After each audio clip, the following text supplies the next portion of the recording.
we're opening a free grocery store sponsored by Poly Market, but it was only going to last like a week.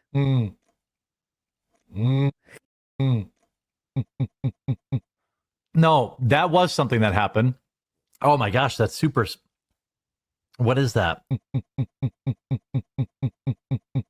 Water, vegetable juice, fruit juice, 100%.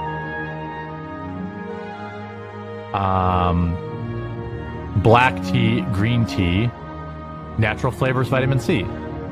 It seems like a much better alternative if you have to drink. I have to drink. I do like V8 and like a Bloody Mary, but no. Oh my gosh, that happened. But it's non-GMO, gluten-free, no artificial colors, no sugar added.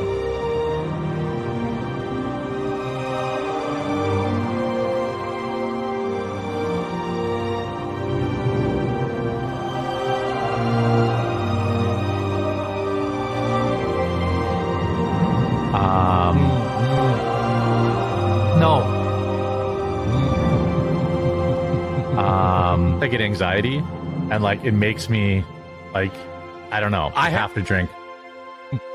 Damn, there's. But at least now it can't get much worse.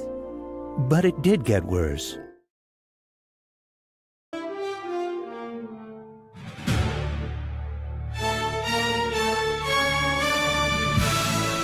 I'm flying my flag at quarter-mast, running a quarter past empty. I'm pooped and I'm gassed. My wife's all but left me, she won't let me smash. Guess I'll try my luck on the Astrocast. What's left for a huckster, a fraud, and a hack, but to simp for lackluster old Melanie Mac? I've got a doctor when Claire turns her back, then it won't be her channel that's under attack. I'm flying my flag at quarter-mast, running a quarter past empty. I'm pooped and I'm gassed. Mac whispered, help me, when I finagled to smash. I love this song, but it does get a bit spicy. That's Milky Muse, if you want to see it. How's it going, everybody? It is, I guess, the weekend is over. We have to go back a little bit. How was your weekend?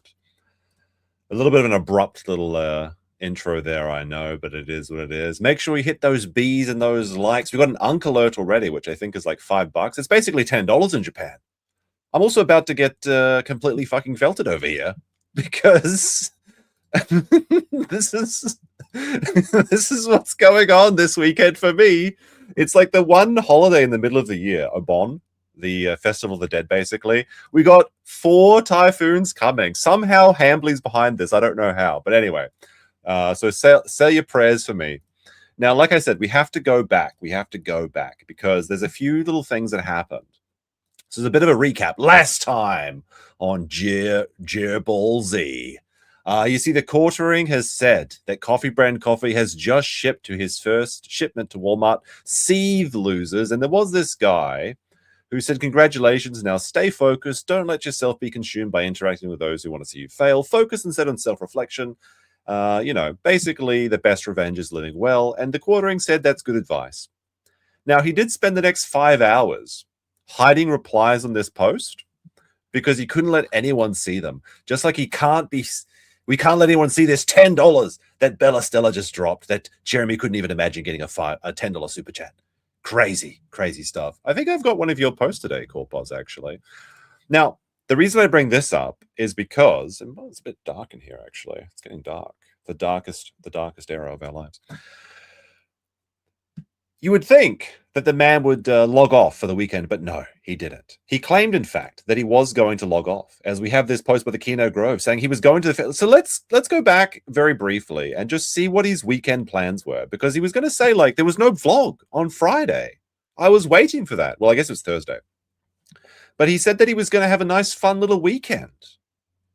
He wasn't going to spend any time online. Now, again, this is all very important. We'll have to just see. The interesting thing, I was reading some text.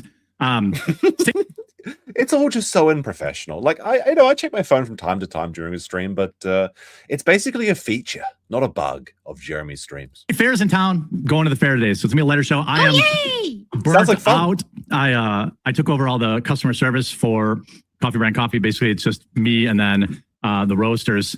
And So it's him and the roasters. Interesting. So just 2 people at most. Well, I guess the roasters could be several people, but we know exactly who the roasters are, Jeremy. It's the Mill Creek roasters for the regular stuff, and then it is the Javataza for the K-Cups. Every night, like literally replying to emails. I sent out an apology email last night, which was trending on X, which is really pathetic. Now this trending email, again, remember, Jeremy said that like when Melanie Mac was trending, it was just 3 people being silly. This was thousands of people, and Jeremy trended again. But he sent out 500 sneaky free bags of coffee, and I very much wonder if they were the expired bags or if this was all part of his scheme. Because one question that we had last time was, why does he keep shilling this Coffee Brand Coffee website? Because he always says that the cheapest coffee is on Coffee Brand Coffee, the fastest deliveries on Coffee Brand Coffee. That doesn't make sense.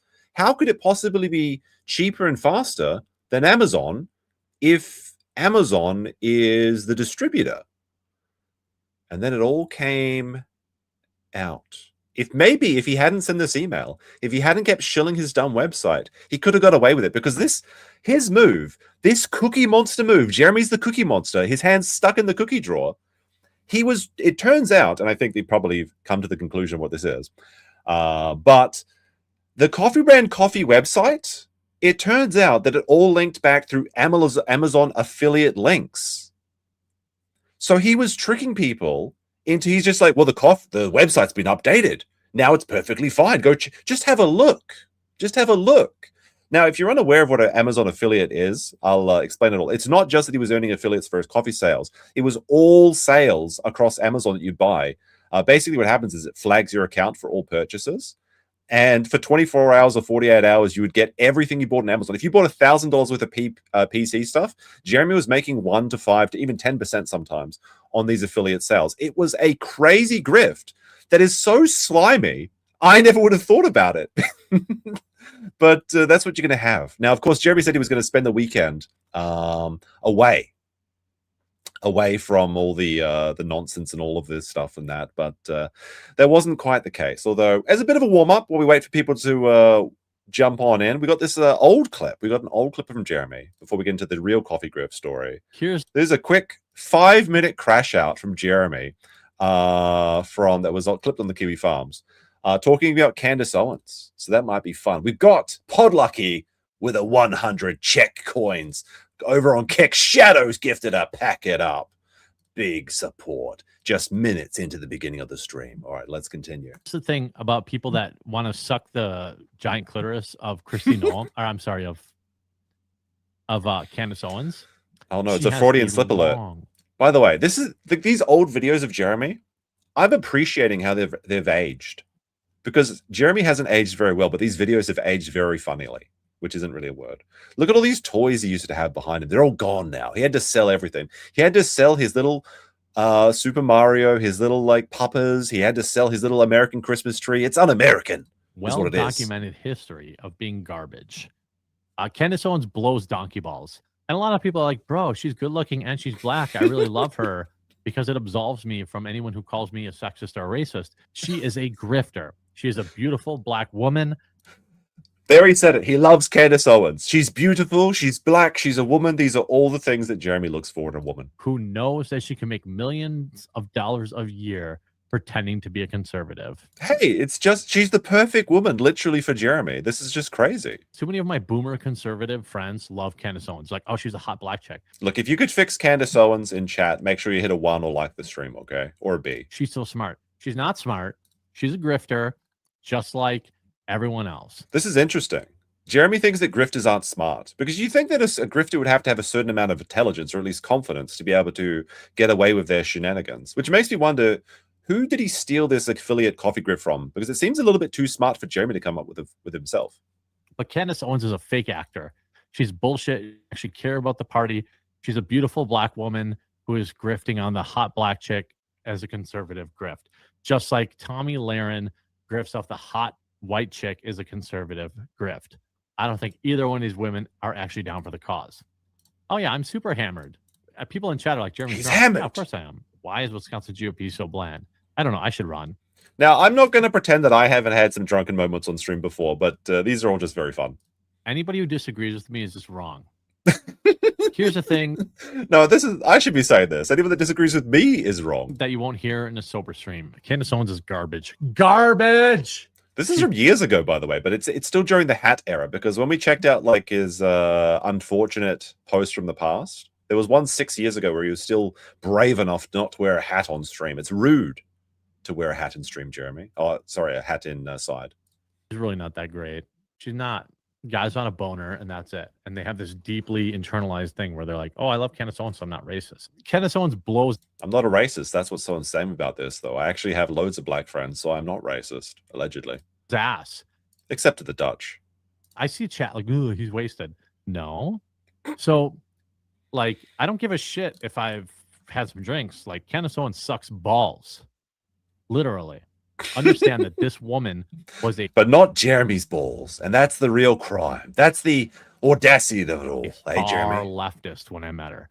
Far leftist. And then she This is realized true. that as a beautiful black woman, she could make 15 times as much money being a conservative than she could as a liberal.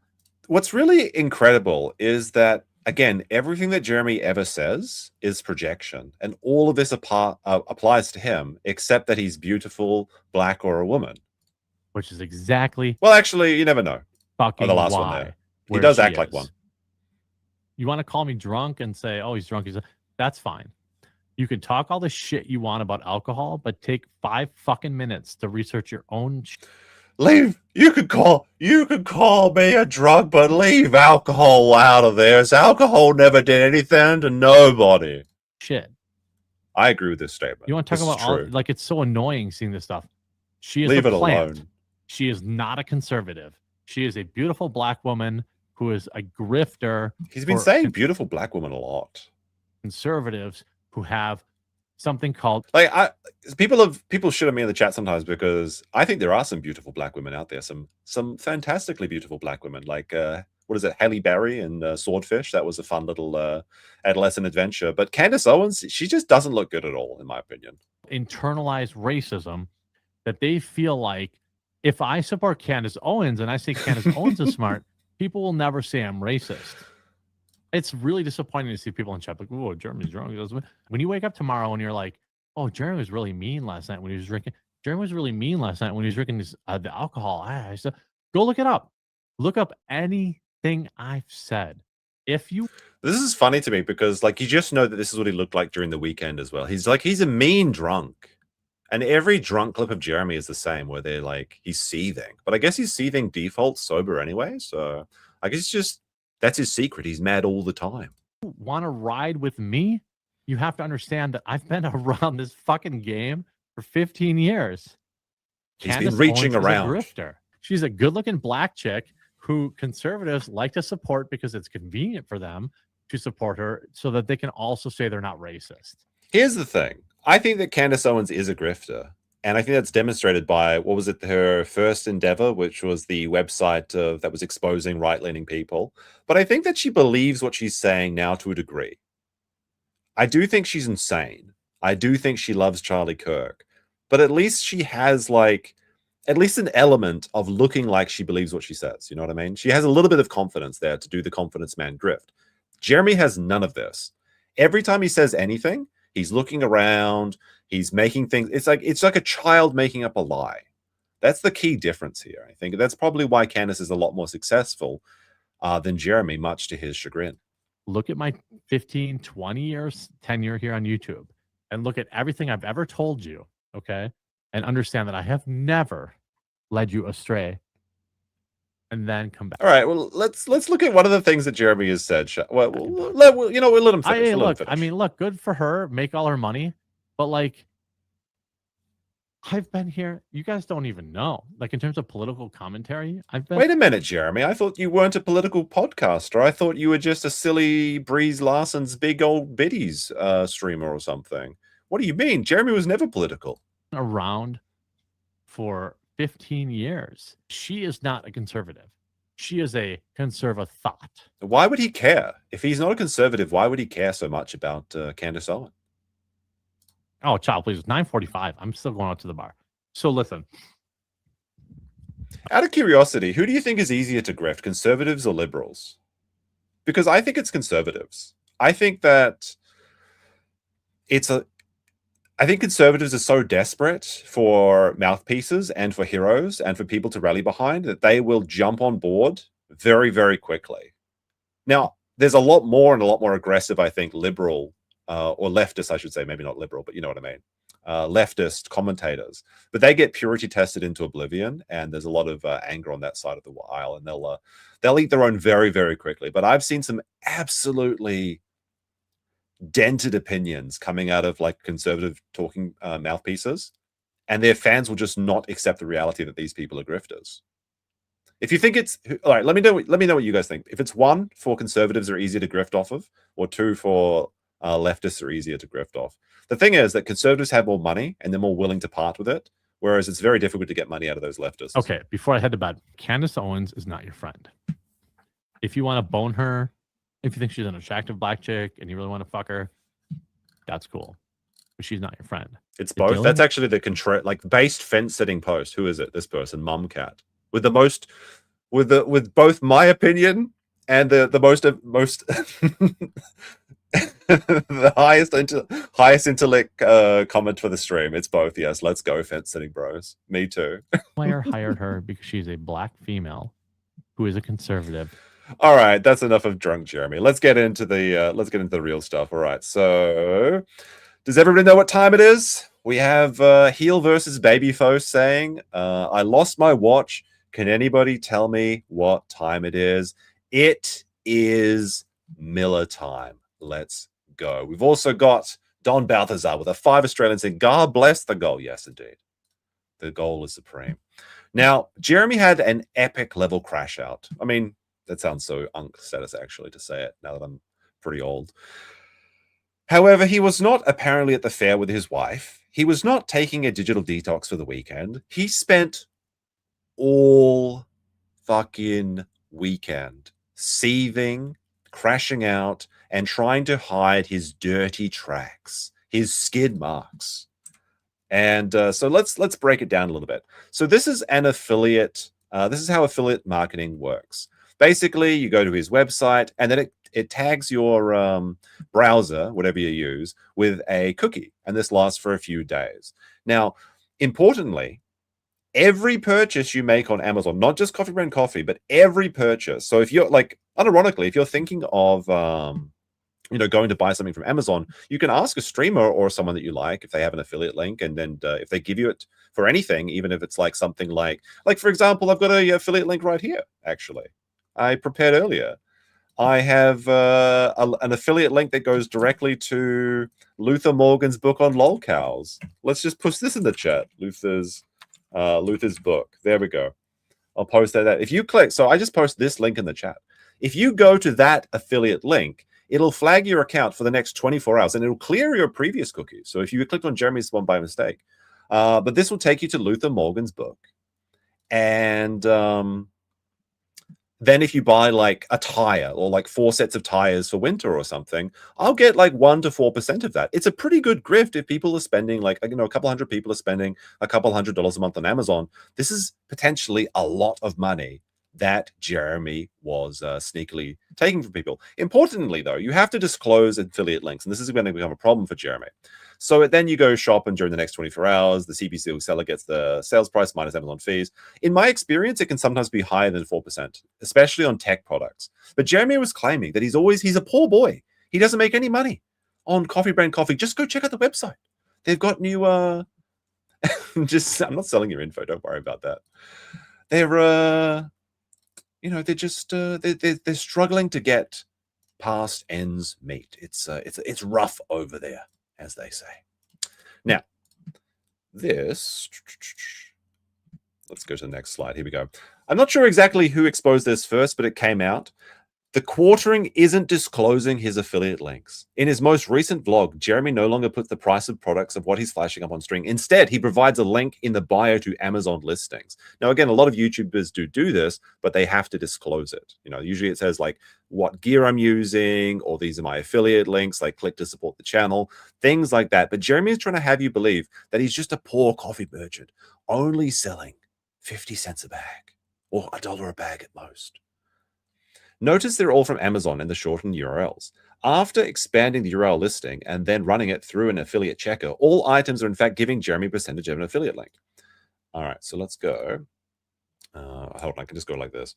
YouTube, now this is interesting because Jeremy stated that the Kino Casino clip channel had to be taken down because they were in violation of YouTube's terms of service. Now, of course, Andy Warski was unbanned on YouTube, and this is where this all goes back to months ago. Like, it's crazy how long this saga has actually been going at this point. But here's the thing. The saga of Jeremy will stop when he stops falling downstairs, when he stops being retarded, and when he stops taking down people's channels, when he stops just being dumb and apologize, it all ends. That's when it all ends.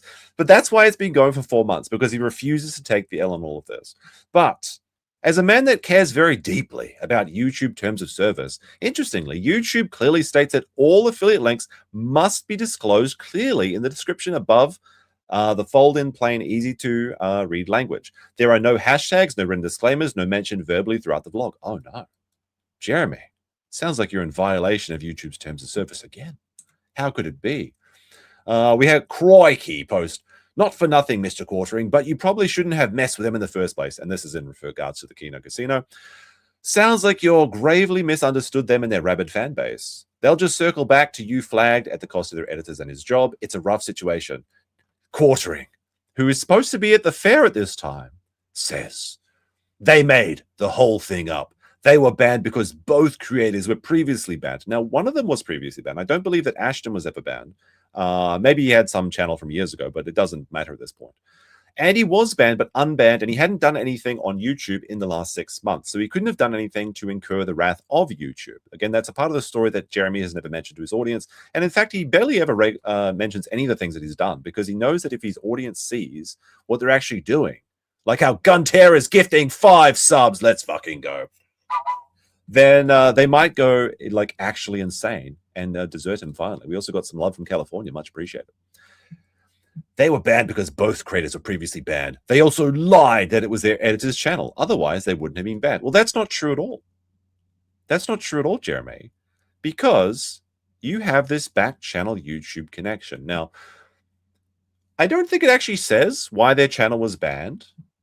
When you go to their page, it just says for violation of YouTube's terms of service. Now, obviously, Jeremy said that he was going to go and talk to his YouTube rep, his non-Pajit rep. And by the way, the words non-Pajit YouTube rep is very funny. So let me just remind you of a clip that we found recently. Where was it? It must be my MISC statement. Hold on a second. We've got a bunch of things here today. Is it this one? I can't get YouTube on the phone, and I've got 800,000 subscribers. 6 years ago. 6 years ago. He can't get YouTube on the phone, but things changed. And some people ask why he can do this. Now, again, if you've been following since the beginning of the saga, you'll know very well. However, if you're just joining us, or if you've been getting in halfway through your auxiliary reinforcements into the battle against the Germany menace, he spent so much money on advertisers, YouTube promote feature. He basically got a special contact, an advertising rep. So it's not like myself is going after a channel and trying to call my YouTube rep, which I don't have. It's more like Pepsi or Coke is calling up their YouTube rep and saying that this person is defaming their product and that it's all bullying and something like that. Because Jeremy is a consummate cry bully, but he would eventually. And this is a very funny video in particular because he's talking about Brie Larson, which was his perhaps maybe his biggest white whale. Although kind of funny because Jeremy himself would later become a white whale. But Jeremy versus Jeremy, I just love it. I've got 100 times the subscribers that Brie Larson had at this time. If you did a Q&A. Oh, but this is another fun one that was just in there for as well. But Jeremy also is saying, well, I'll just let it play. Hey, Brie Larson. And you asked a question about why you don't care what some 40-year-old white guy has to say about your video. Yeah, why would you care about what some 40-year-old white guy has to say about your videos, Jeremy? Videos. Seems a bit odd, eh? All right. Jeremy versus Jeremy's the best. All right, let's go back to, I think it was the affiliate scam here. All right, so Now, Jeremy went on a massive Miller time, and all of these posts would inevitably be deleted. Now, who's not getting deleted? Maddie Kantan gifting 10 subs. Let's go. Over on Kick. Wow, big, huge support just in the beginning. We haven't even got to the clips yet. Well, some of them. It's so sad to see these people spending hours, days, and months trying to destroy my coffee company. Now, this is just so pathetic. Because what are people trying to do to destroy your coffee company? What has anybody done to try and destroy your coffee company? Is admitting that your coffee company is white label. How does that destroy your company? Now, it destroys your ego. It destroys this LARP that you've created in your head that you're a big, bad businessman who knows how to get things done. It's honestly, it's so stupid. The lie is so dumb. It's been going for so long. Just admit it or never talk about this again. Now, I think some people are predicting that Jeremy's going to be deleting his Twitter again very soon. We'll see how long that lasts. I wouldn't be surprised because half of his content has already been deleted just over this weekend alone. I think it got to a point where he's invented a new ratio.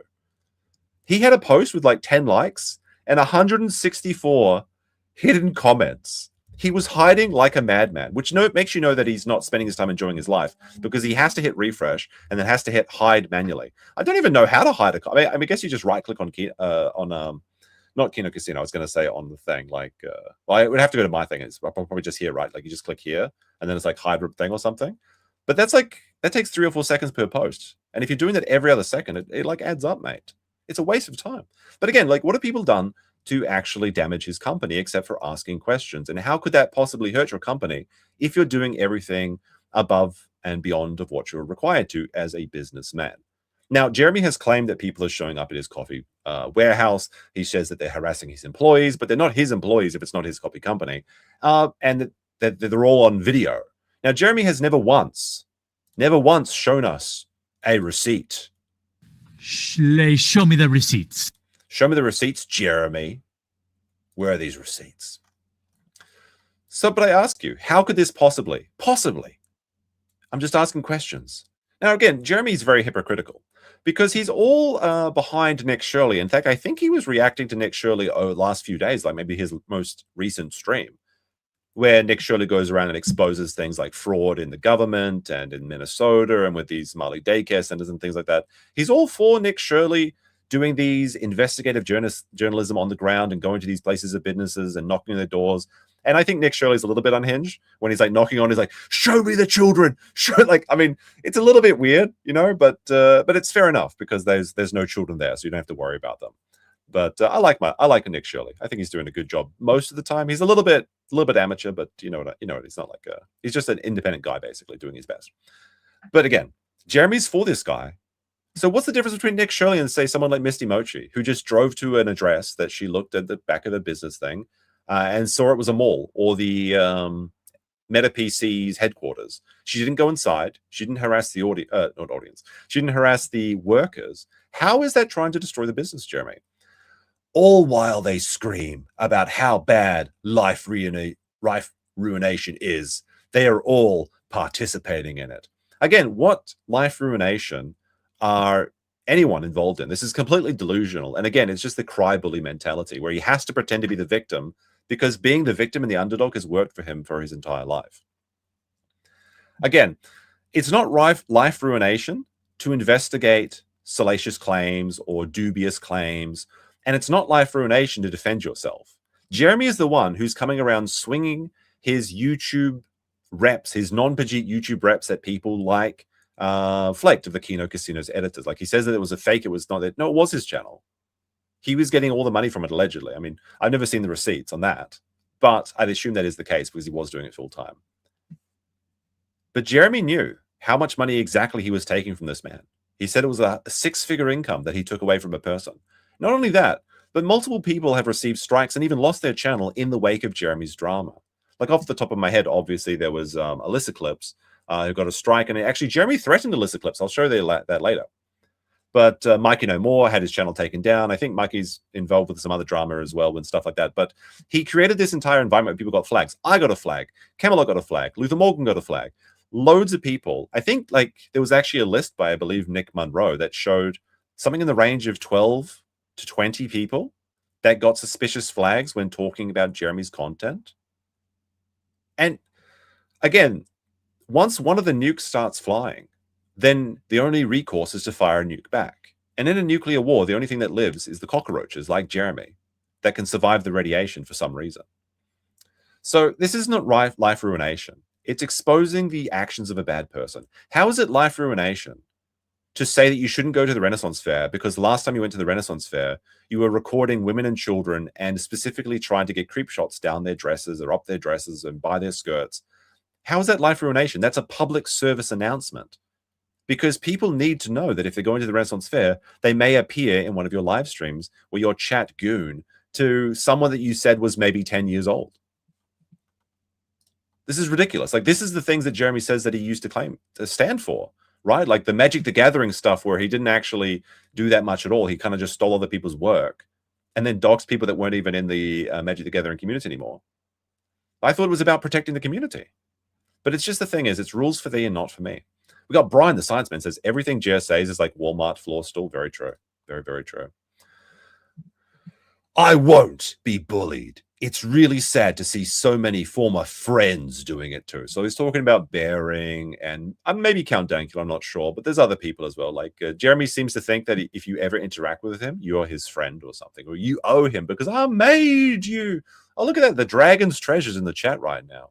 I was curious. I think I've got a post by the Dragon's Treasure lined up tonight because the Dragon's Treasure, not only is it a haven for an anime and tea lovers, and you can save 10% off with code COPE, but the Dragon's Treasure actually pays his affiliates, which is something that Jeremy does not do, unless people hold his feet to the fire, to the flames.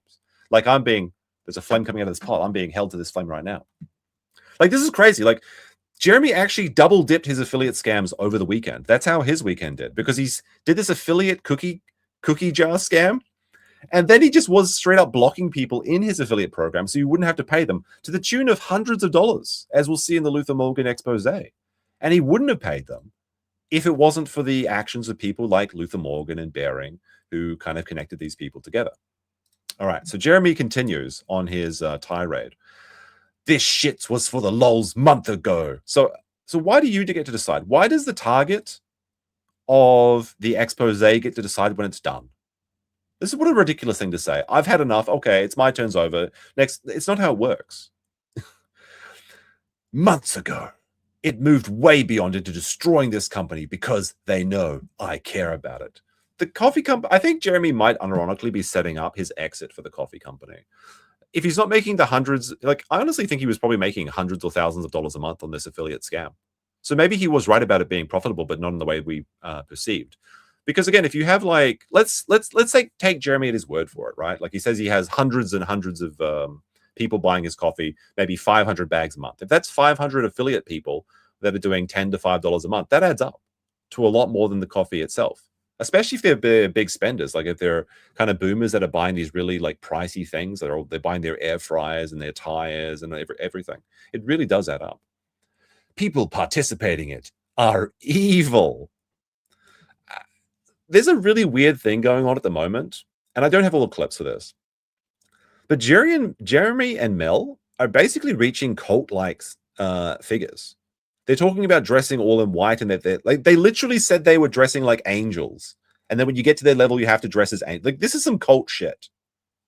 They're trying to, like, I don't know, circle the wagons and just get everyone inside the compound so they can all drink their Kool-Aid or something. I don't know. It's like honestly very destructive. I'm not even joking. This is what they said. Like, Jeremy was going to move Hannah Claire and Melanie Mack into the compound, but they literally said we're dressing like. Now maybe they were joking. I don't know. Like, I feel like when you're this obsessed with yourself and you are literally saying that all your detractors are demons or evil, and the only reason people are coming after you because the devil is influencing your detractors, that seems to be cult-like behavior to me. I don't make enough money to deal with this. Well, I thought he was rich, so he's poor as well. Not on like, what is it? Why is it worth it, Jeremy? So when it's all gone and they laugh, remember, you're not the good guys. I don't think, like, has anyone really claimed to be the good guys? I think people are just looking out for their own interests. Like, I don't think there's anything wrong with looking out for your own interests. Like, I cover this stuff because I think it's important that people know about it. I enjoy it. Sometimes I get a bit of Jeremy fatigue and I have to play some dinosaur games for a while, or I have to cover somebody else. But also, it makes a bunch of money. So why would I like?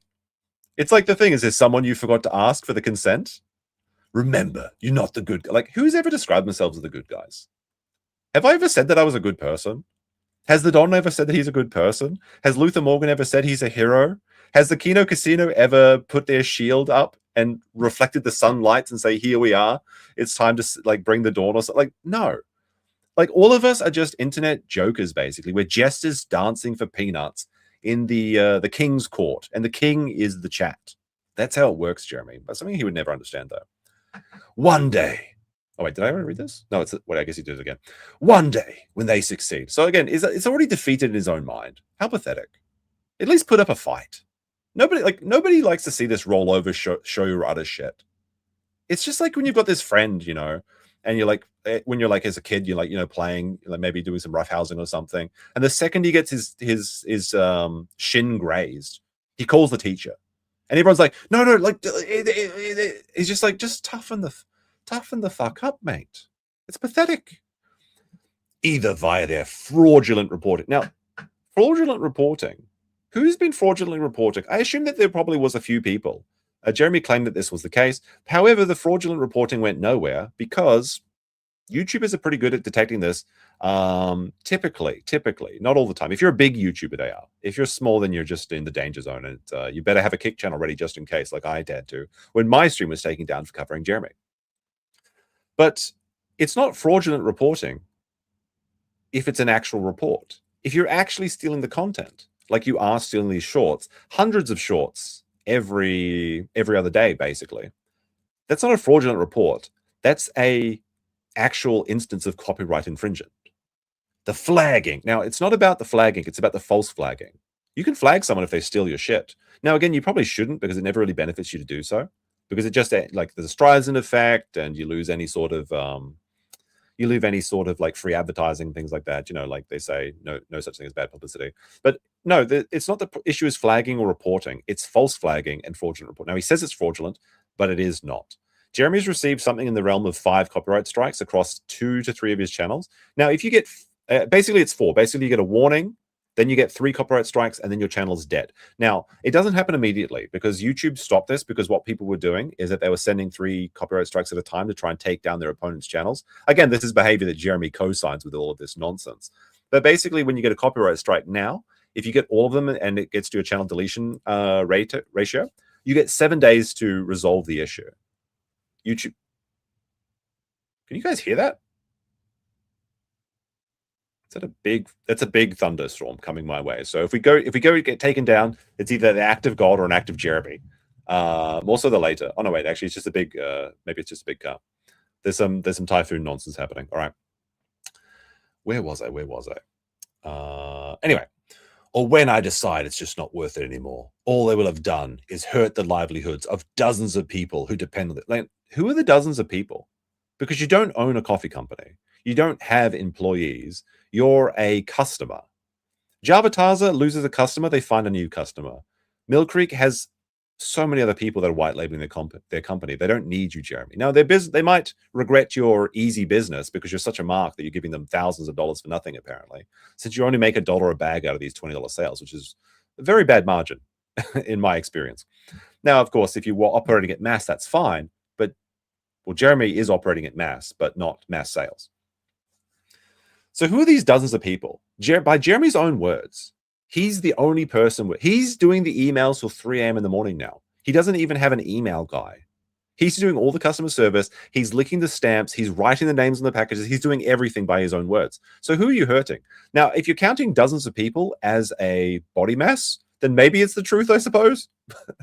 Because you know why. But no, this is a ridiculous statement. Does that sound like a righteous goal? How does it change? If you just say that you're white labeled, how does it change things? Do you think your customers, if you have any at all, give a shit? Because let's be honest here, the Coffee Brand Coffee is never going to succeed on its own merits. It only succeeds because it's attached to the quartering, despite what he would like to have you believe. So if you just say, look, it's white label, I was ashamed of it, but it does help me out. And if you do like my content, then do support it with my link. I'm sure that the people that are stupid enough to follow him would indeed still continue to buy it. For whatever reason that they're with Jeremy, they're with Jeremy. It's been never ending for months. Well, okay, it's a little bit silly to write that, but okay. It's never ending for months. So it's been going on for months. Over a fucking coffee company. Well, it's not about the coffee company. It's about the harassment of your co-workers. It's about the harassment of women and children at the Renaissance Fair. It's about the harassment of people, smaller creators. Who was that 8 Thought guy? And of course, the Kino Casino clip channels and everyone that's got flags. It's about that. Here's the real matter. The real way I think of this is that Jeremy's like a rabid dog. And he's just dangerous to be in this community, and certainly too dangerous to have the power that he had. At least he used to have.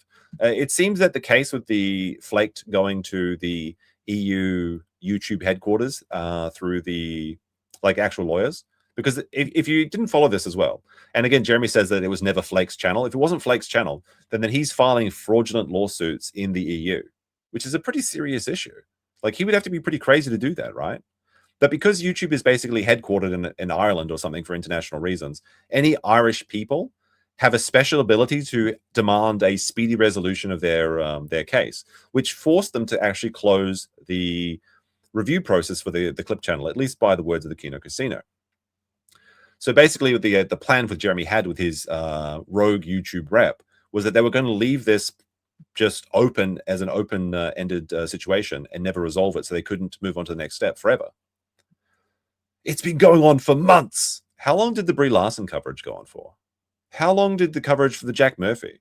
The quartering was such a piece of shit that when Jack Murphy was exposed as a cuck, as Jeremy is also a cuck, that he would post Jack Murphy's sex tape underneath posts on Twitter of Jack Murphy.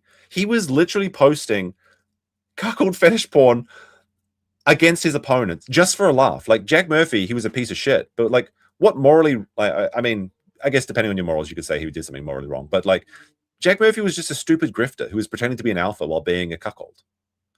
At least Jack Murphy wasn't taking away people's livelihoods. What's the worst thing he did? Yell at Sydney Watson or something? Who gives a shit?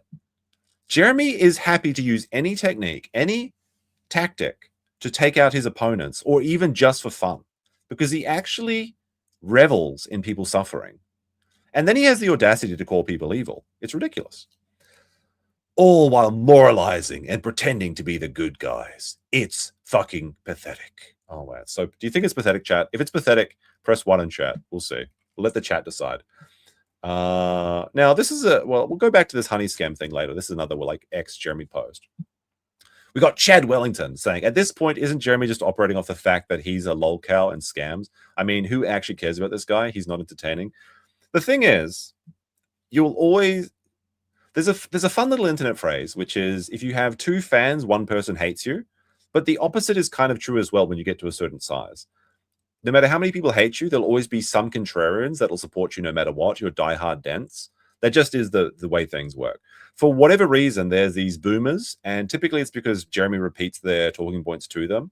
This is one of the things you'll notice is why Jeremy's looking around, trying to think of things to say, is because he knows the right words to say, but he doesn't know why he's saying them. And this is why he is such a crude simulacrum of people like Benny Johnson or Stephen Crowder or Ben Shapiro, because he knows the right words, but he doesn't believe in anything. He only believes in money. But there are a few people that'll just support him just out of oppositional defiant disorder or whatever it is. It's just the way that it is. We got Danny Gee with a God bless the goal, and a Trent Johnson over on Kick says, meme is getting stream cucked by the big black typhoon. Suffer Japan. Yeah, it sucks because there's a Perseid meteor shower is on tomorrow night, the next night, and I want to go out and see a clear sky and count meteors. I like that. Okay. All right. So Jeremy, after being thoroughly in the middle of his thorough felting on the timeline where he's hiding, he's like on a submarine and he's trying to duct tape all the little holes, all the leaks are coming in. He is so down bad and so pathetic that he has to rally the banners And he posts on the not only the Quartering Live channel, but on the Jeremy Hambly channel, I think more too. I think he also posted in Discord, and I want to say the Quartering page as well, but I don't have a screen cap of that. But basically, you can see that, look, he's got 300,000 subscribers. And on this one, it's 80,000 subscribers. So he posted the same thing on multiple channels, calling the banners. I have something to get off my chest. I could use some positivity on this post. I need somebody save me. I need some positivity. So he actually begged hundreds of thousands of people to come be his personal army on the Twitter timeline. How embarrassing can you get? How embarrassing. And what was the post? What was the post that he was requiring his bannermen to come show up for? And by the way, they didn't show up. I think he got like a couple dozen maybe likes or something, but there was like hundreds and hundreds of hidden comments. This was what he was requiring people to come post and show their allegiance to the king or whatever. It's so sad to see all these, and this is the one we read before, but it's also sad to see these people spending hours, days, and months trying to destroy my coffee company. Now, this is his pinned tweet as well. At least it was pinned for a while.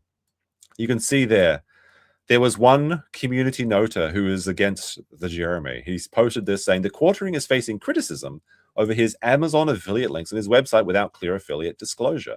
Amazon requires associates to disclose this relationship. The FTC rules require clear disclosure and material connections. And you have the sources there.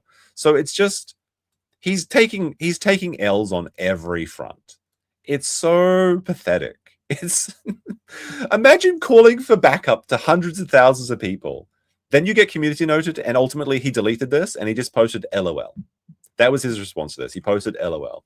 Now you have Corpez, who I think was in the chat, saying that this is the resolution. Now Jeremy would claim that he did good boy. He didn't do nothing, and he was never in the wrong. That's why he had to delete it all. The Quartering has burned his affiliate links. So now he had to go through and remove every fucking thing. Now, it's got so bad. It got so bad that Jeremy had to reactivate the Coffee Brand Coffee Twitter account.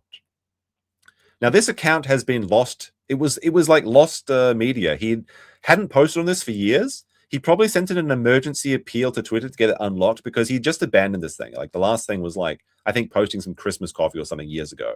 But he says, it has come to our attention that there is some confusion and inconsistencies with our various short URLs.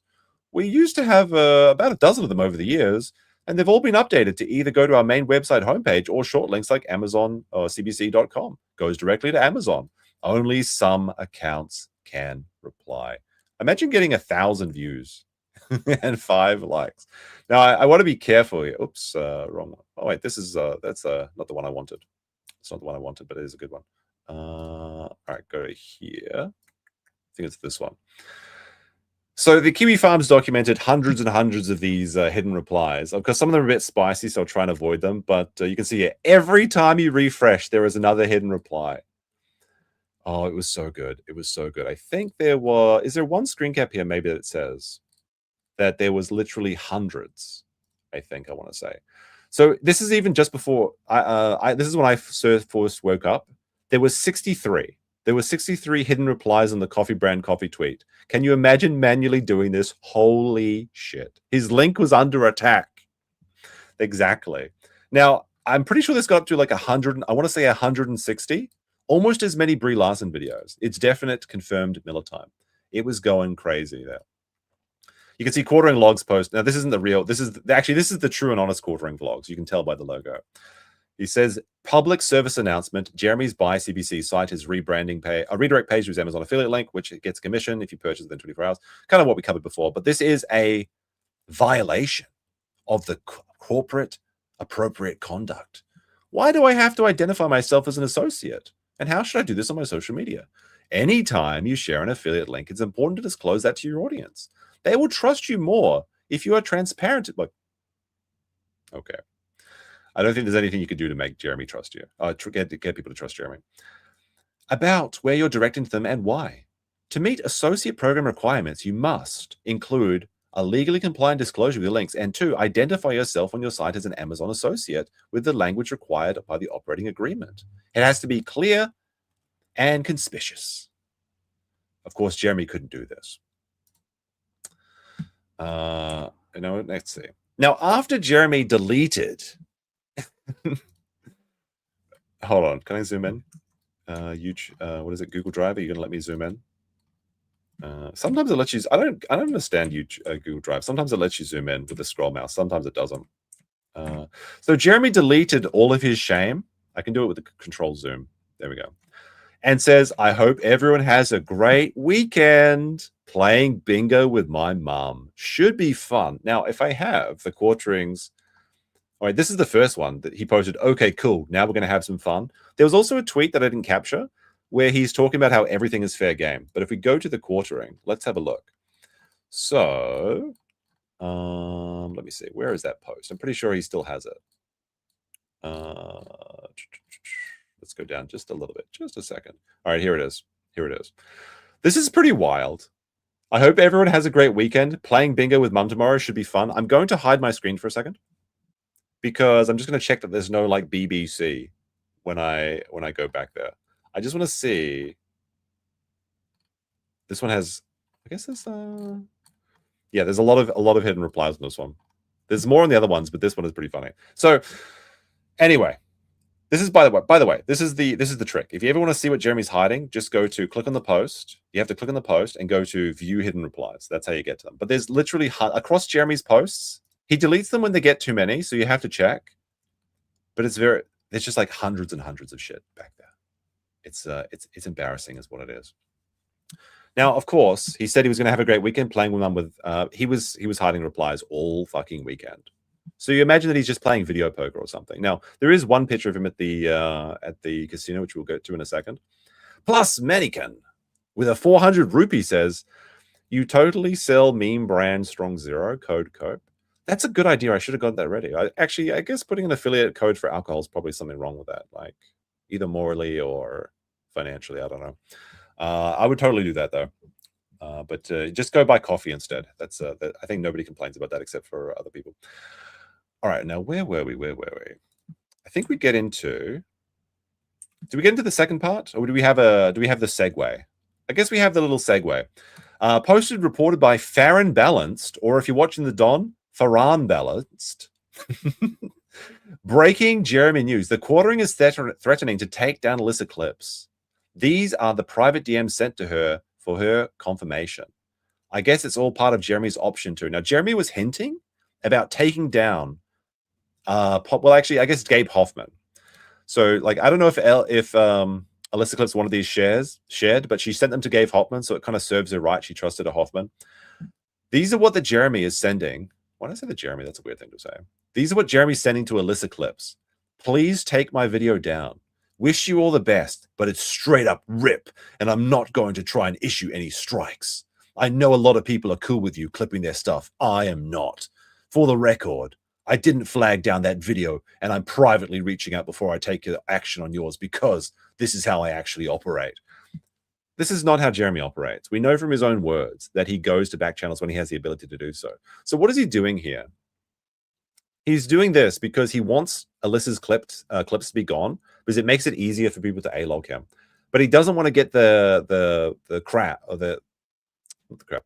He doesn't want to get the criticism of flagging another channel. Ultimately, he will flag another channel.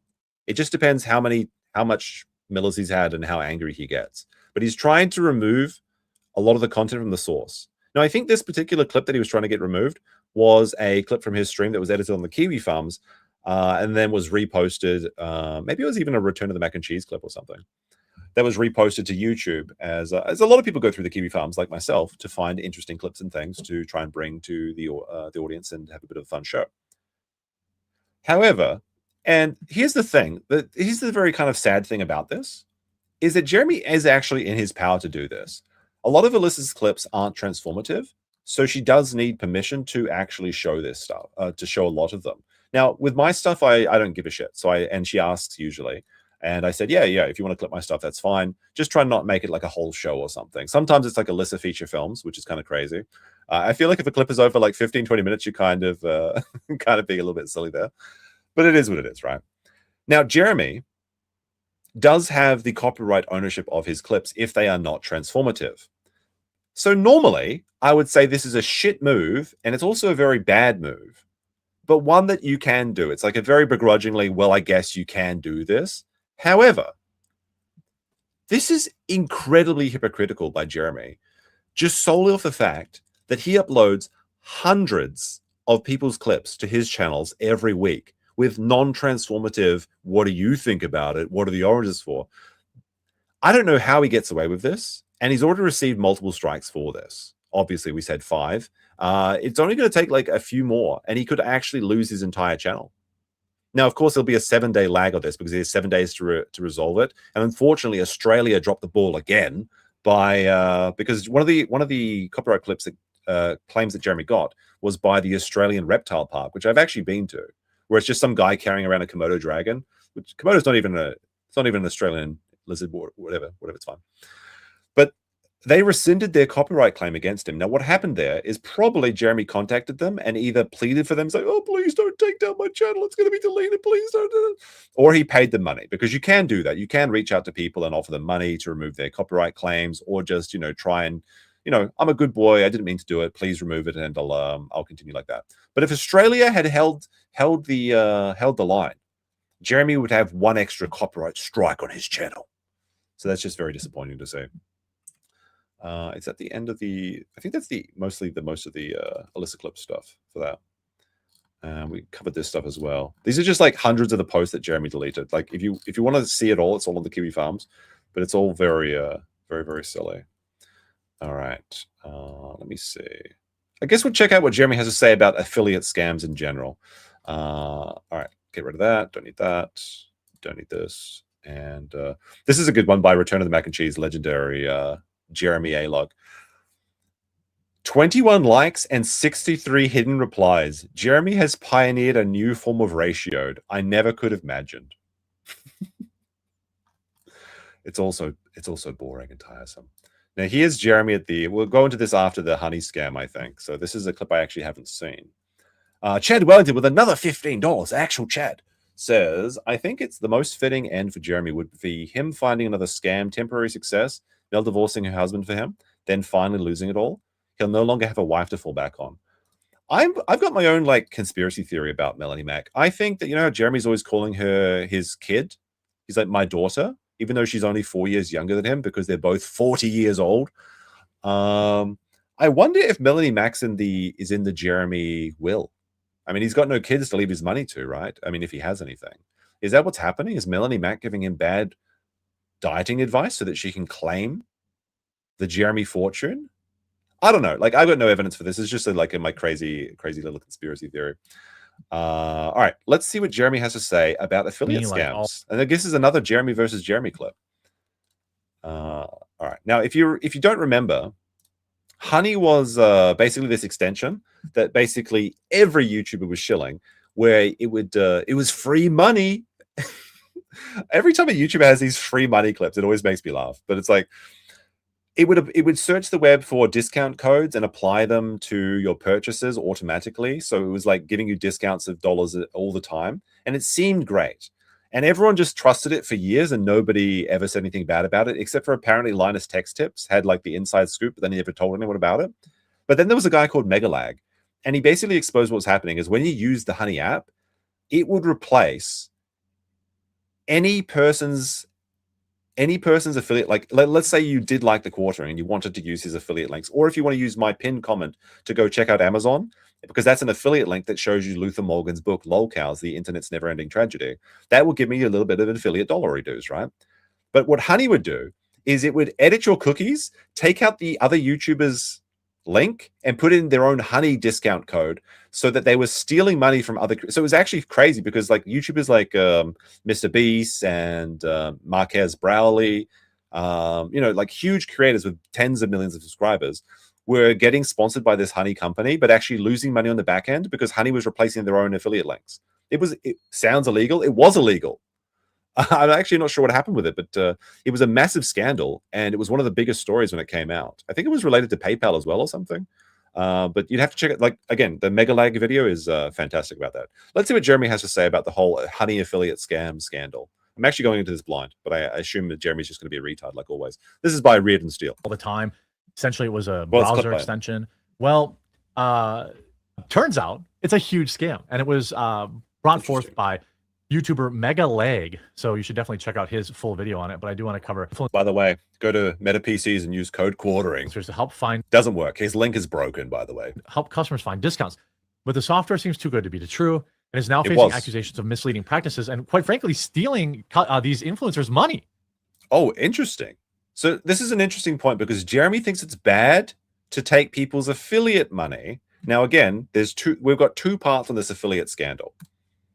Honey was We're only founded on in part 1 so 2012, far. and by 2015 reattributes sales made through affiliate links, ensuring Honey, not the influencers, actually got credit for the sale. So when you use like an affiliate link, Is this where Jeremy got the idea for his affiliate scandals, shenanigans? Because I'm like, this affiliate coffee brand coffee website thing, I think it's too smart for Jeremy. I want to know who he stole this idea from. It may have actually just been from Honey. there's like, like when I promote something, I generally don't get paid per item. Hey, Jeremy, here's a promo code and a link. And every time a customer clicks that link, you get paid a few bucks. That's how affiliate links work. But according to this video, they were actually replacing the affiliate link with their own. So not only would the customer save less money in some cases, but Honey would actually be the affiliate instead of the creator. Look at that. There was some other stuff as well, as I recall. I think they were using discount codes from it's kind of like gray market sales where you essentially there's things like people in Argentina, for example, don't have as much money, so they can't spend as much money on Steam games. So some companies like G2A Games, they'll buy a bunch of copies of Factorio in Argentina and then sell it to you at low prices. That is a pretty common one, like these gray market Steam keys. I think they were also doing something like this, but specifically they were using these codes that were actually hurting the companies too. So Honey was just like this insanely bad thing. And everyone's just like, well, it's free money. Now, I never use Honey because I always know that if something's too good to be true, it definitely is. This tips video. Linus tells you about this. Notice in the URL, there's a tracking tag labeled short circuit. that's tied to his show. It's a reference to one of Linus's YouTube channels, and this tracking tag is how Newegg knows who to pay a commission to. We can also see that this tracking tag has been saved Is this a New Zealand accent? Megalag was New Zealand, right? on my browser in the form of a cookie that will expire in 30 days. That way, if we only decide to complete the purchase a few days later, Linus will still be credited the sale. It's kind of like when you're at Linus's affiliate cookie after we Now here's the crime, click allegedly. apply discounts. I mean, no, this is just straight up a crime. Have some nuts. Now, of course, when you're talking shit online, it's saying allegedly doesn't really cover your bases, but a lot of people say it does. I mean, it depends who you are, obviously. In America, you might be fine, but not everyone is American, as I am not. This was just straight up criminal what they were doing. Boop, gone. You see that? Honey came in, removed Linus's affiliate cookie, and replaced it with their own. Look at him twitching and by the way, there's a theory that the Don has about Jeremy's twitching, which we'll get into when we get to the Luther Morgan stuff. Claiming credit for the sale and pocketing the commission money for themselves. And look how he can't he hasn't really added any transformative content whatsoever. This is just like a long version of his shorts. He introduced the video, he watched the video, he hasn't paused it, he hasn't really said anything. He just said, yeah. That's it. That's not transformative content. It is reactionary content, but the reaction is just you being a dumbass with nothing to say. Yeah. Now, if we quickly go back again, we can see what's causing this to happen. After clicking apply discounts, what you'll notice is that in the top left corner of your browser, Honey discreetly opens a small new tab, which acts like a that's illegal. That's like click arbitrage or whatever, or it's creating a fake click. All right, this is maybe meeting the bare minimum for transformative, but since this is what the video is actually saying, Jeremy hasn't really imported anything into it. I didn't realize he was just straight up freebooting all of this shit all this time ago. It really is funny to see that he's never changed over the years. simulated referral click, Yes. as if they were the ones to refer you to the website, even though you're already True. on the website and at the checkout page. Once that page is finished loading and has stuffed PayPal's affiliate cookie, the tab automatically closes, leaving you blissfully unaware that anything ever happened. It's very sneaky. Now, when I first discovered this was happening, Now, what's wild is, Let's see if Jeremy actually says something that transforms the video here, out of curiosity. I mean, Linus, Mr. Beast, all these people, I would think should totally be suing. I would think. Well, what? I mean, they probably lost some money, but why would it be them? It's the consumer that's getting scammed. It's the companies that are getting scammed here. They maybe, yeah, sure, the YouTubers lost some money there, but it's well, maybe the rich people should. No, this should be a class action lawsuit. Obviously, like everybody should be getting together and grabbing the pitchforks of honey, which is what basically happened, I think. Now, I don't know how it turned out because I wasn't following the story because I never used honey. But Mr. Beast, save us, Mr. Beast. Holy shit. You know, like I would certainly think that these people should be suing this company into oblivion. I don't really understand how you would how you could possibly get out of that lawsuit. Happening. I thought, there's no way. Why it feels, I'm not a lawyer, but it feels. Wait, there's a honey podcast. What the fuck is this? There's no way. Why would the Honey Buzzcast? Damn it, I wish I had that Arrested Development clip where it's like Job and he's like, we'll see who makes more honey. Zzz. Where's my bee bros? Spam those fucking bees in the chat. Come on, bee bros. Stand up. Be counted. Why it feels, I'm not a lawyer, but it feels wildly. You know what's interesting? If you ever talk to marketers or salesmen, they always say if you're talking to a man, you say, I think this is a good purchase. With Jeremy, it's I feel like it's a good purchase. That's very womanly coded. Although, to be fair, I do say it feels like it's wrong quite often as well. But like this is like just kind of like good way to talk to people when you're trying to convince them. If it's a man, you say think, and if it's a woman, you say feel, because that's what people respond to, obviously. Gun Terror says, I have a sinister take on this. Jer has been living in fear of being exposed for years, and he was terrified of outside exposure. That's actually maybe like leads into his agoraphobia. I wonder if that is the case. Chad Wellington with another 5 says, I thought Jer's twitching was related to each time he accidentally sharts. That's a good theory too, and that actually may be true. Because we're going to see how Jeremy is spiritually Indian, and it may just be that he's legal. This smells like a good class action lawsuit. It smells. Imagine the smell. Scam the influencers, but worse, they scammed you, the consumers who used it. Like that's the thing. It is worse that they were scamming the consumers that used it and the companies. The YouTubers that already have millions of dollars. Yeah, it's unfortunate, but they're like some of the least aggrieved in this situation. So why would Jeremy go straight to the Marquez Browleys, Mr. Beast, PewDiePies to do this? Raise the banner. Like, do something yourself. Why don't you start a class action lawsuit? Got it. Remember to uninstall that Honey app, and we'll talk to you again real soon. Wait, that's the end of the clip, but there's 7 more minutes. What the fuck? Advertiser essentially for what I can remember, maybe years minutes. On YouTube had actually been stealing money, allegedly, from its creators. Now, this is just yet another reason to hate PayPal. Well, now... Hey, look, I've got the song ready for when we get to the Jeremy part. Okay, I've got the song ready. A massive YouTuber Legal Eagle is suing over PayPal's Honey extension. Lawyer Devin Stone says Honey's practice... I think at this time he could have called like one of his friendly YouTube lawyers, like Nick Recader could have come on to talk about this, but then he's just still stealing from just like websites like The Verge. You think he would have done some actual work as like an actual YouTuber and use his connections or something? But maybe even at this time, people like thought it'd be ridiculous to go on Jeremy's show. I don't know. Of replacing creators' affiliate cookies with its own is theft. Devin Stone of the YouTube channel Legal Eagle is suing PayPal over the process. This could actually collapse the entire company. I suspect that this lawsuit is going to be gigantic, super huge, mega big. Oh my God. It's so childish. 40-year-old man, by the way. Like hundreds of millions of dollars.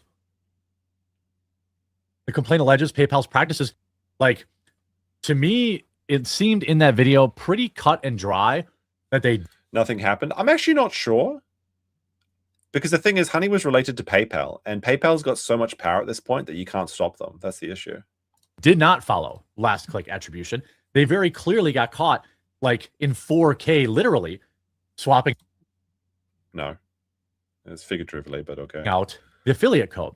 Now, the only possible explanation for this would be that, let's say you only get paid for deals for X amount of time, and then all old links get and permanently forbid it from swapping its own affiliate attribution at checkout. They've set up a web. All right, I think that's the end of this. Purchase. Let's just see. It's just more Jeremy dumb takes. I'll watch this one because there's a cute little bee on it. Honey, PayPal survive influencer challenge. Okay, so this is the resolution of what happened. This is when this must be when Jeremy decided that it was a good idea to steal this and just to start replacing people's affiliate links with this. Switches out their affiliate codes for leaking the entire creator sphere. And it's not even just YouTube. It's Rumble. It's everywhere else that's important. Illegally switches out their affiliate codes what is known The fuck is for wrong its with this own voice? when users try to use those codes to purchase sponsors, products, and services. What the fuck is with this voice? All right, Reed and Steele. If Reed and Steele rears his head, was this Jeremy's vocal editing or was this yours? This is something that we saw in the original expose as irrefutable. Is this his hangover voice? Is this the bull? Jeremy's imitating the bull. Like I'm not. His voice sounds way better on this microphone. I don't know what's happening here. This is crazy. The influencer's contracts, however, with the merchants do not entitle them to commissions that Honey is allegedly stealing, and it is not clear that he's wearing a McDonald's hat. That's actually pretty funny. It's supposed to be trees, but like it does look like a McDonald's. their lost commissions are PayPal's fault rather than that of a last-click attribution system. Customers authorized. You know, like when YouTubers get like a new microphone and suddenly their voice changes and everyone hates it for like a month, but then you can't remember it not being any different. This is what's happened, I guess. But I wonder if Jeremy was like shamed into using his old mic again. Honey to access and change this data when they download the extension. What is this feels like he's put like a pirate software style voice modulation into it, right? Well, hello there and welcome to the Jeremy cast. Click attribution, that sort of thing. That means, let's say you click on a ad. All right, so I think that's all we need to see. Oh wait, there's one other thing at the end here. Let's see that. Taking attribution away from online creators. It sparked outrage amongst influencers. Maybe nothing. All right, good stuff. By Reed and Steele. All right, now do we go? I guess we go into the second part. So here's where it gets worse. So that's part one of the weekend affiliate scams. Okay, now we're on to part two. Because these tweets seem almost identical. But if you didn't think it couldn't get worse, Jeremy's straight up just stealing money from people, his own supporters at this point. It has come to my attention that there were a few people from our past affiliate program that was still owed their final payouts from like a year ago. Firstly, I sincerely apologize. I have spent the week fixing a lot of gremlins that piled up over the years. Email me at hello at... Wait. Is that actually... That wouldn't work. Would that work as an email? Hello at... Correct me if I'm wrong, but I don't think you're allowed to have... two at symbols in an email, right? I mean, maybe you can. Maybe it's just nothing. But I think what he meant to do is do at as like shorthand, but then he wrote at. Email me at, hello at. I feel like I'm having a stroke reading this. Email me at hello coffee brand coffee with a screenshot of your affiliate dashboard, and I'll get you paid out, plus a bonus for the trouble once I confirm your account. Jeremy should know this. Like, what do you mean? And by the way, one of the guys that shows up in this Luther Morgan video, the guy that he owes hundreds of dollars to, which I think only got paid out $50. Or no, he paid him out $100, and I think he gave him a $50 bonus or something. But this guy was blocked by the Coffee Brand Coffee page, so he couldn't even respond to it. So he was asking for the money, and Jeremy just straight up blocked him. He was just trying to steal people's affiliates' money. Like, again, he's doubling his pleasure on the theft. It really is disgusting. He is just the cookie monster. Now, when Jeremy was, now we go to, I want to say this one, right? All right. So Jeremy continuing to pretend that he's having a great time. Hold on a second. Let me just hide this for a second and see if there's any hidden replies. Oh, there is. How many? There's like a half dozen or something in there. Okay. There you go. These are some of the hidden replies. There you go. There's some of the hidden replies. Oh, wait, there was one there that maybe I can't show you, but I think I was scrolling fast enough so you didn't see it. So he always does this. Every time he crashes out and then deletes all the evidence of him crashing out, he has to compensate by posting all these other pictures of him where he's pretending to have like he's living his best life. So he said that he was going to the casino with his mum to play bingo, and he's like, got one, ! Was $200, and I had to split it, but it was fun. Yell. What? He's drunk. So I guess the idea is he had to split the money with his mum. I mean, okay. Fair enough, I guess, if you're going... And he quote tweeted his own fucking post as well. So he's trying to make people see just how much of a good time that he's having. Now, Crazy Sharp, who is the aggrieved party here, says, cool, you almost have enough to pay me what's remaining my affiliate sales numbers. Now, obviously, this started to get a bunch of views because Jeremy didn't realize that he wasn't. He didn't ban this guy on both accounts. So he's like, at this point, he's forced to actually reveal that he's a thief. And he says, email me. Why would you email him? It's like, I hate it when companies do this. Like, email me. No, let's do this in the public square so everyone can see what mistakes you've been making. So have a look at this prize. You just so you know, you have a lot of people that you owe, and we sure as shit should not have to go after you to get it. It's your fucking job to pay us. I have got all the PayPal payout information stating that only paid me a portion of what I earned, and you owed me $100 bonus for 100 items or more of sale. Now, I understand from the Don that he only got a $50 bonus. So he even shortchanged this dude on his like reparation payment. It is not my responsibility. It's yours. You're not getting an email. You're not getting any information. It's all in Luther. And this is the ultimate embarrassment. Jeremy links, this guy, Crazy Sharp, links to Luther the writer, who's Luther Morgan, whose videos we're going to check out soon enough. And this is one of the people that Jeremy absolutely fucking hates, because Luther is the guy that's doing all these coffee investigations and also going after all these other people as well now. It's very entertaining to see. And also he's got a fantastic book that you can find by using my Amazon affiliate link on my pinned comment on both YouTube and Kick. It's an affiliate link. I get a kickback on that. But you also get to read a fantastic book by Luther the writer, or Luther Morgan on YouTube. He's also got a live stream where it's like pretty fucking big. It's like 1,000, 1,500 people watching a day now. It's crazy stuff. Jeremy's like, he's launched 1,000 careers. It's crazy. It's the whale fall. When the whale dies and it starts to drift down the bottom of the ocean, everyone gets a little piece of flesh. It's great. He's feeding the economy, but not in the way that he thinks that he is. So it's all in the Luther the writer video. So again, just showing people that they should go see this video. You should be able to figure out what I was paid and what I had earned that include the $100 bonus, and you figure it out. It's not my fucking job, and you're the owner of the goddamn company. And this is very true. And we also linked Camelcar. So I guess Crazy Sharp is a my boy Camelot appreciator. Unfortunately, no one ever links me. Well, that's not true. Some people do. Quite a few people, actually. Now, we don't need that actually anymore. And go to, let me see. Don't need that. We've got one post from the Dragon's Treasure here. Now, as I said, the Dragon's Treasure, of course, you can go over and use code COPE as well. This is another affiliate sales that I make, but you get a 10% discount. So that's great. DragonsTreasure.com. Code COPE. It's criminal not to use code COPE. Remember that, sandwich man. The Dragon's Treasure, in regards to Madam Savvy, who I think is a VTuber who's been covering Jeremy. You know what I did when some losers tried to say I dropshipped the quartering? Like, drop shipping Dragon's Treasure, he's not drop shipping the quartering. That would be very difficult to pick him up and drop him. Well, I mean, he would drop easily, just picking up part's the hard part. I threw together a quick video showcasing my tools for making soaps, the powdered drinks, the coffee beans, the roaster, and I finally made a multi-ingredient tea on camera. See, it's not difficult to do if you actually have a company. If you actually are doing what you're saying, you can just film yourself doing these things. It's not that crazy. And the Dragon's Treasure does have a lot of people that hate him, by the way, like, because he's a very spicy boy. He tells a lot of people to rope themselves.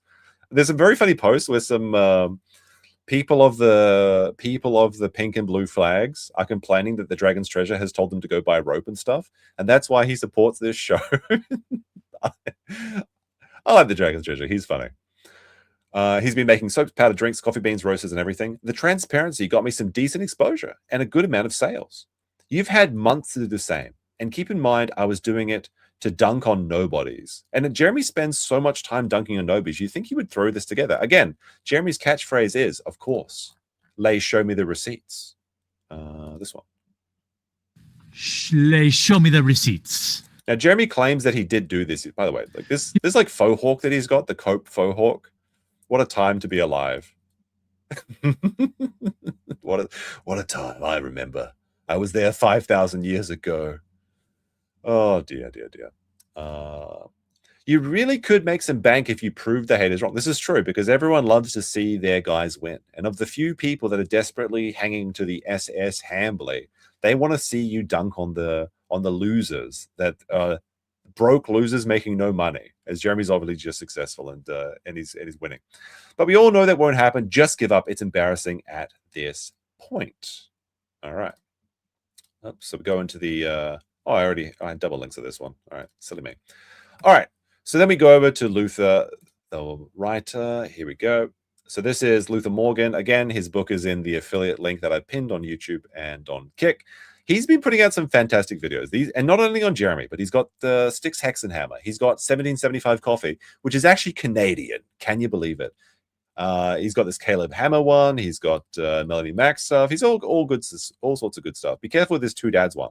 That's the video that I watched when Jeremy flagged me. All right.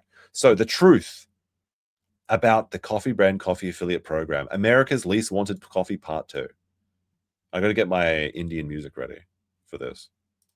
All right. Also, I gotta say, I appreciate this editing, like the America's Most Wanted intro. It's fun. It's very nostalgic. Well, it's a little bit loud though, so I'll turn it back up when we get to the right part. Yeah, Luther's good. He's very good.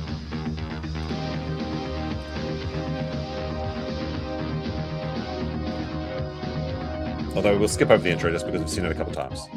There we go. Hello, I'm Luther Morgan. All right, now we can turn it up. All right, Luther Morgan. And welcome to America's Least Wanted Coffee. Tonight, we'll be discussing Jeremy Hambly and Coffee Brand Coffee. Now, this came out yesterday, and I was doing a Dinosaur Gaming stream, not Gamo stream, over on Kick. There are exclusive streams over on Kick from time to time, some gaming and stuff like that. And people really asked me to react to this, and I was like, well, if I react to it now on the gaming stream, it would feel wrong to do it on the regular Jeremy stream. But they were telling me that this was crazy. And I did pre-watch this one. But let me tell you, this is actually insane. You just have to America's Least Wanted Coffee.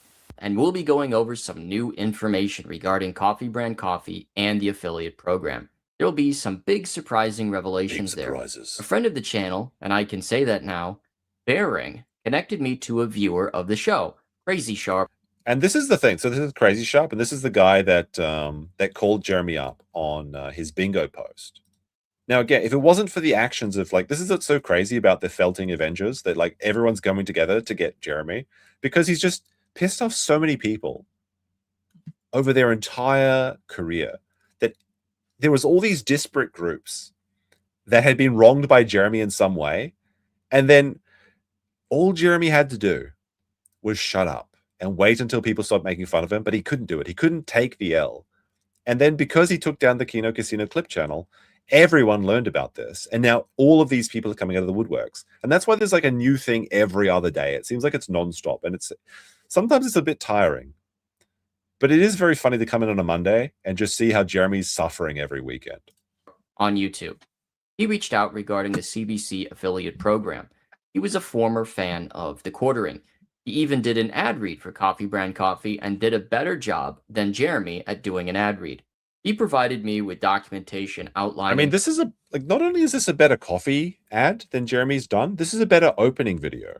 Jeremy would try to reinvigorate his stream pack, opening Magic the Gathering and Pokemon cards. He spent tens of thousands of dollars.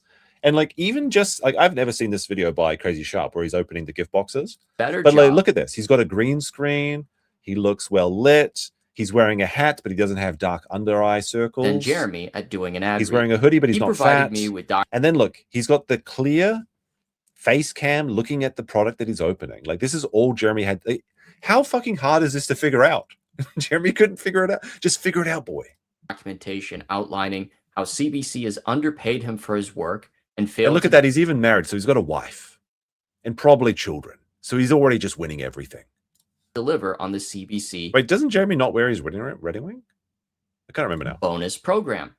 Crazy Sharp sold 161. And look at this on the CBC bonus program.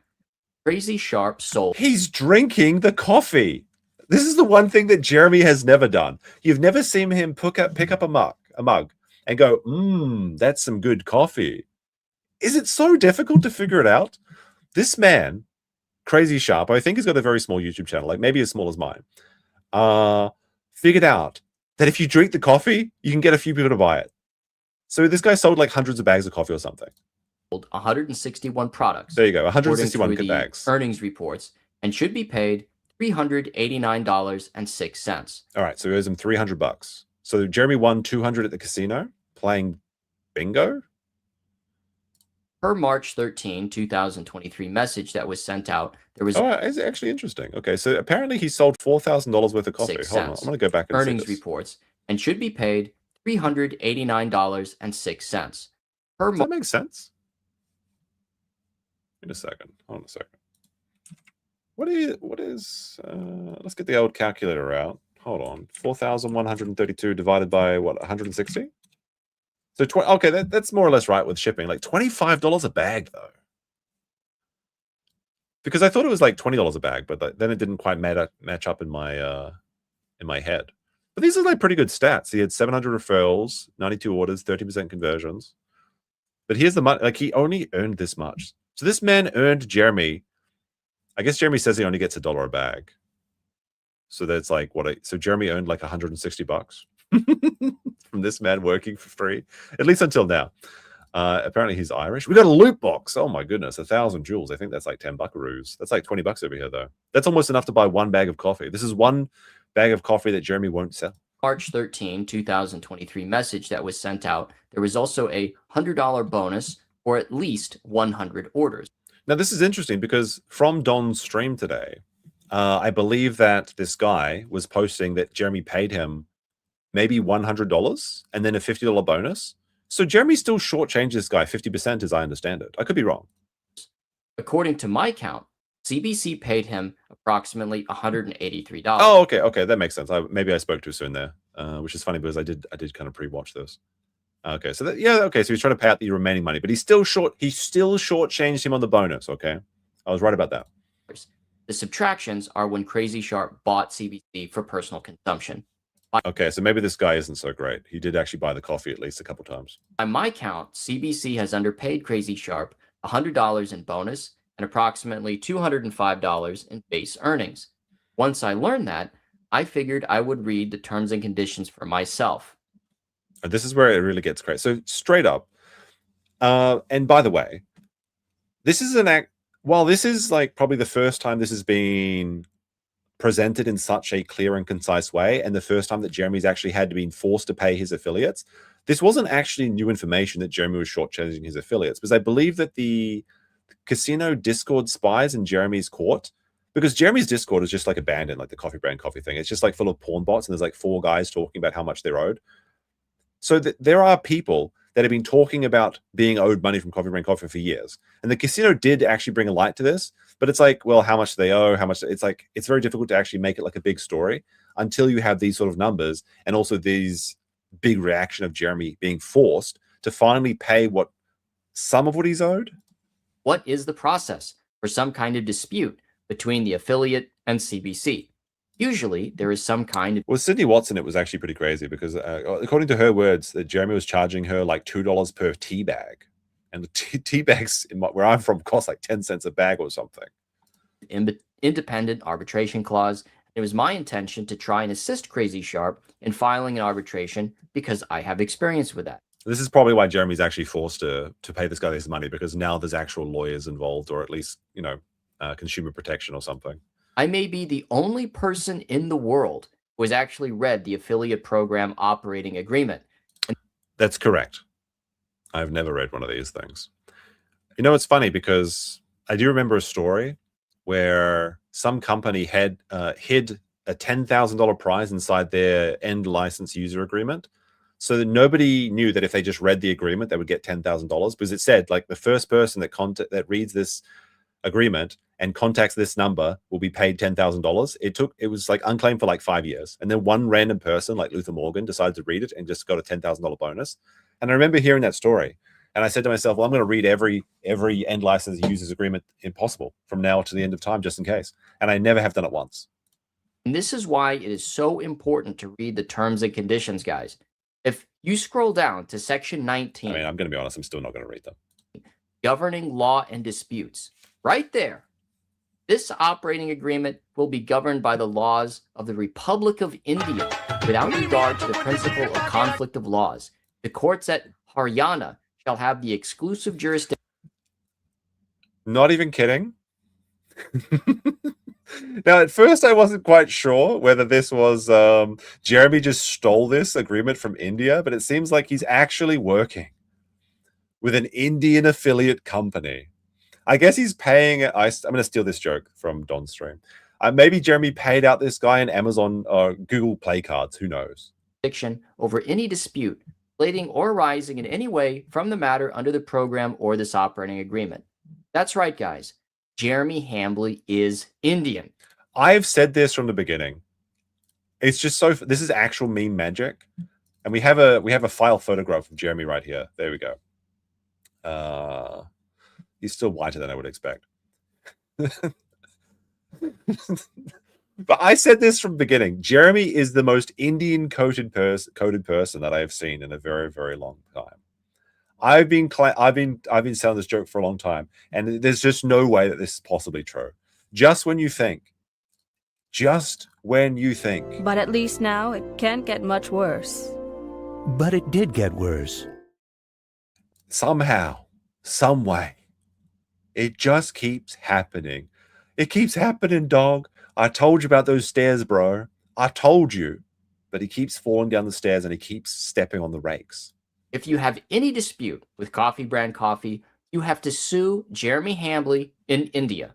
According to himself, he is subject to the laws of India.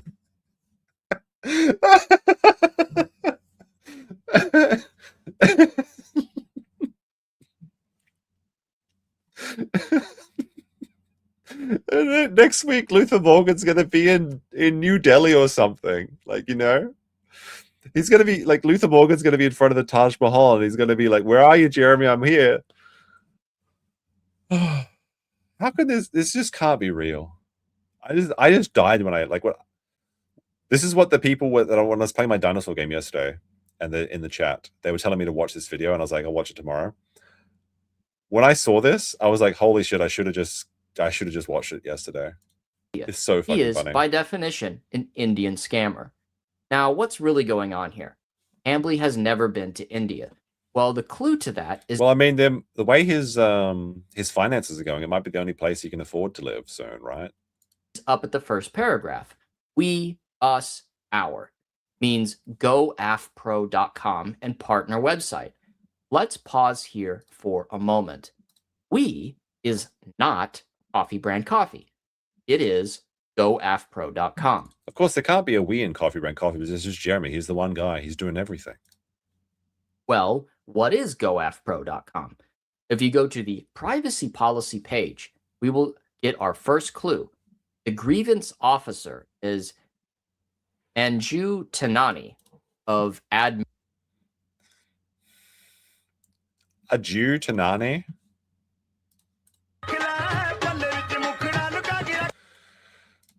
Aju Tanani? Is she from Smell of Eve? Like, what are we talking about here? At goafpro.com, not CBC. GoAfPro is an affiliate marketing company out of Sirsa, Haryana, India. According to their LinkedIn page, their address is 159D, New Mandi, Sirsa, Haryana, India.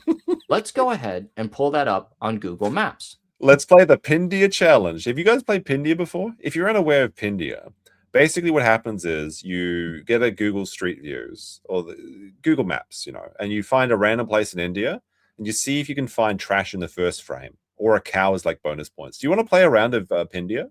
We can do it right now. Hold on a second. It's fun. I'll show you how it goes. I gotta be careful though. I almost always. Hold on. All right, let's go to India. All right, so chat. You have to spam stop. Okay, when you want me to stop, here's our Google map. All right, say stop when you want me to stop. Okay. I'm going to wait. I almost went into there we go. I'm just going to look at the chat. I'm not looking at the little dude. Just say stop, and when you want me to stop, and when I see, yeah, all right, here. All right, let's see. It's not looking. Oh, look at chickens. Okay, I like chickens. Not now. We did. Is this the headquarters of Coffee Brand Coffee? Stop, sire, redeem. No, we win. You win every time. That's the joke. Oh no. I kind of like this motorcycle though. What are we feeling about this motorcycle? But it's missing a seat, you know, with the camouflage. Oh, is there any cows? What the? Is this dead dog? Is that a cow or a pig? That's not a dog. What is that? Is that a wild boar? I like this guy. Like, this guy's fit though. Like, for real. If we're being honest, this guy is fitted. This guy is much better dressed than I thought he would for be this surrounding, right? I can't think this guy's gonna look. He's dressed like a JoJo character or something, or a Star Trek character with this, like, I don't know. This guy's stylish. I'm not sure about this dead dog or / cow or something here. He's scrawny. It's zesty. I don't know about that. They've got okay. They've got the satellite. So these guys have the Starlink and they're posting on X pretending to be from America and subverting American politics. That's what's going on here. The dog is asleep. I could only hope so.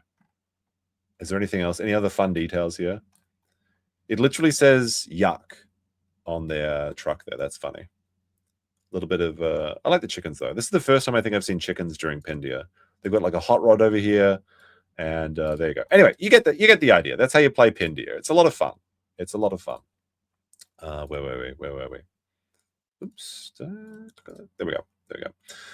All right. So let's see if Luther Morgan, like, sorry about that segue. Let's see if Luther Morgan wins his round of Pindia. So guys, it's actually a little bit hard to pinpoint where this place actually is because many of these streets don't have street names on them. So the closest guess that I have, and I've been all around this area, it's connected to this. This is the new Mondi Sursa Market Square. And if we go down to street level here, we can kind of get a view on things. So, we got to go up the street a little bit here. So just stick with me while we do this. So we're getting closer. Wait, sorry, I wasn't watching. I was playing the songs. A little bit here. So just stick with me while. Wait, no, I gotta go back. I gotta see if Luther did actually win Pindia or not. Market Square. Japan doesn't use street names either. It's very frustrating. And if we go down to street level here, we can kind of get a view on things. So the thing is, like, what the fuck is that? Is that like a bird there just taking a squat there? Piece of shit. India only has like one color palette, you know? It's like the brown and bloom. People used to talk about that. India actually looks like that. That's the crazy thing. We got to go up the street a little bit here. So just stick with me while we do this. So we're getting closer because look, we got 162B, 166, 160, got 160A, 160B, getting closer, and right here. Right here, 159. It says right there, 159 on the building. So this is my best guess, and if I'm wrong about it, somebody tell me the street view, but I seriously doubt it's going to actually, Luther Morgan, it's two buildings. I have no fucking. He's probably right. Look any different than this. Is this Coffee Brand? Have we found the coffee beans, chat? Do you think this is where Coffee Brand Coffee is headquartered? Back with more in a moment, so stay with us. Oh, I should have done that before the stream. Now let's take another look at tonight's fugitives. This scary-looking guy comes out of Wisconsin, but has ties to India.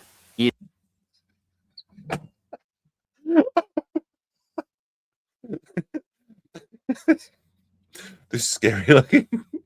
I mean, it's true though. He does have ties to India. No, this is incorrect though. Hambly is 44. He's 6'5", and he's 450 pounds. So this isn't correct. This is probably from his driver's license or something. He's definitely got a bit taller. Just as my super chats are going a bit taller. I got to read these. Here's the coffee czar. Thank you very much. Jer and his Jeets. That's a good name for the stream too. I think Cookie Monster is a pretty funny title though. Jer's love of excrement makes so much sense now. That's true. It all's coming together. Also here a month, didn't even notice. Well, thank you for being a member for a month. Hope you enjoyed your time here. Shad Wellington sent 200 jewels. He also sent another 200 jewels, and another 200 jewels, and another 200 jewels, and another 200 jewels. Jewels? I can't say June, Dune, or jewels. Okay. Those, what is that fucking sound in linguistics where it's like the D and the J together?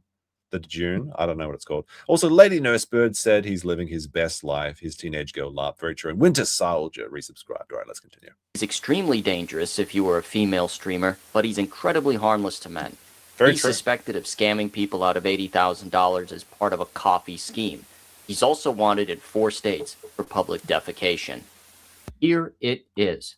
Everyone in the CBC affiliate program, what do you think about this? Did you expect? What do you think about it? Let me know in the comments. I'm surprised that they're getting moderate rain. It looks like this place has never had rain in its entire life.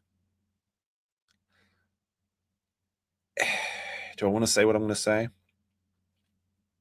I won't. I won't say it. But hold on a second. I'm going to zoom in on this. I want to EFAP this frame for a second. This is very serious business. We need to go through with the crime lab of everything we find. All right, let's see. Let's see. What is this place called? I thought it said Dwarven Fortresses or something. No, it's Dwar Khandish Enterprises. Is that Jeremy's real name? Is this where we put Jeremy just in the side here though? Oh, there's some trash. So we won Pindia, by the way. Luther won his round. It's just the color really like boggles my mind. Like India is so devoid of color and greenery. It's so brown. That, like, you know what I mean. You know what I mean, right? Hambly was running it? No, it was the Indians the whole time. What is shameful about Hambly is his usage of Indian slurs and railing against Indians. Well, that's true, honestly, because everybody kind of makes fun of Indians, but I actually quite like Indians. I had curry yesterday, okay? So I can't be racist, obviously. At the same time using them to run. Although I did feel pretty bad after. Like, the thing is, like, all right, we have to talk about the curry situation. So I ordered a curry after my dinosaur stream. I begrudgingly downloaded Uber Eats again because I was too lazy to walk to this shop, even though it's pretty close to my house.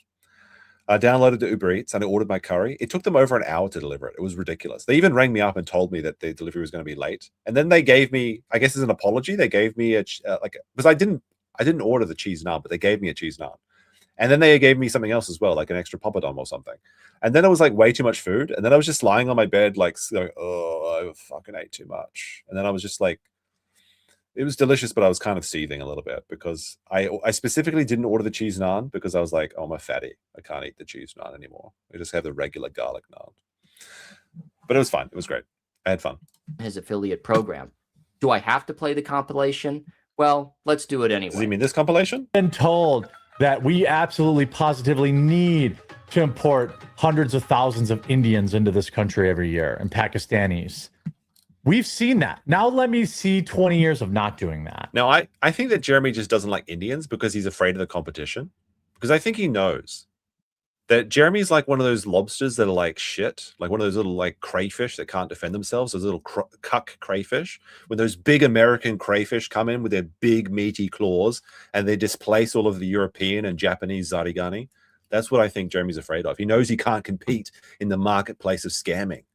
So he has to remove. He has to remove. You won't believe what Jennifer Aniston demanded from NBC after Friends' success. I don't give a shit. Let's just see. Maybe they'll be right. Maybe I'll be begging. Wait, what is this? Walmart does the unthinkable. We were right all along. Released. What did Walmart do? Jeremy, like for a man that like wants to be into Walmart so much, he doesn't like it very much. I like this Walmart is racist song. People tell me it's not. I don't know. It's kind of catchy. I find myself humming Walmart is racist throughout the day. Maybe I'll be begging for them to bring in Sandeep to do the jobs that Americans don't want to do. Please, sir, bring me Sandeep, please. But for as it stands right now, I don't believe them. Airbnb ruined it with their ridiculous fees.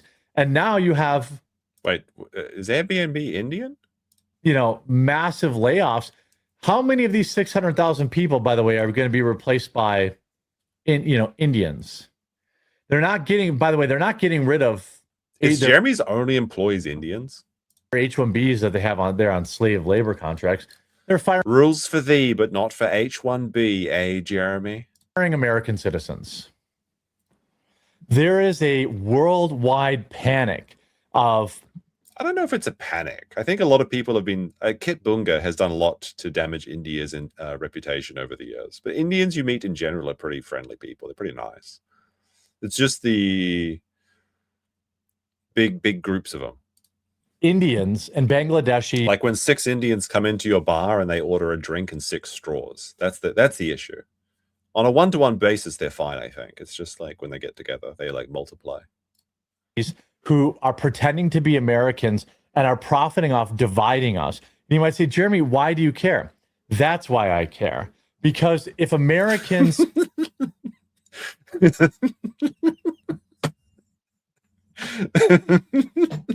they call me meme brown defender Copium.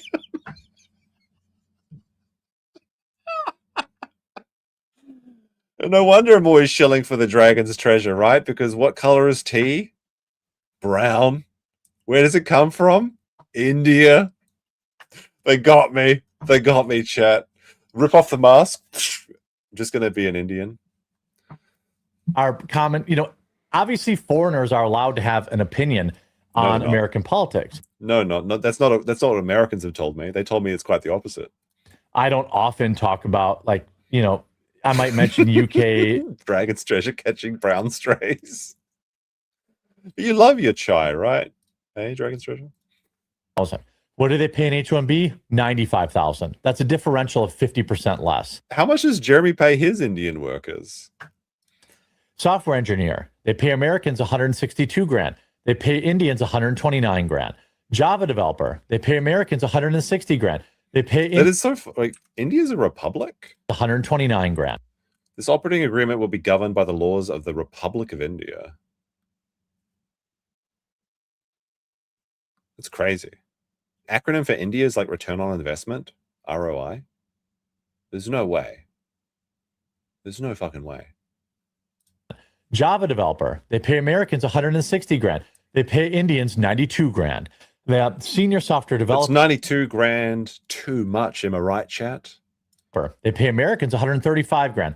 They pay Indians $112,000. They pay .NET developers, Americans $127,000. They pay Indians $91,000. The H-1B program is just about saving money, but that's... He's out of breath reading money charts. Not the topic of this video. Doritos. One of the things that young people from watching... What was that segue? The Dorito segment? Why this man's so fast food coded? Watching videos and engaging in other behavior deemed inappropriate for that age. By who?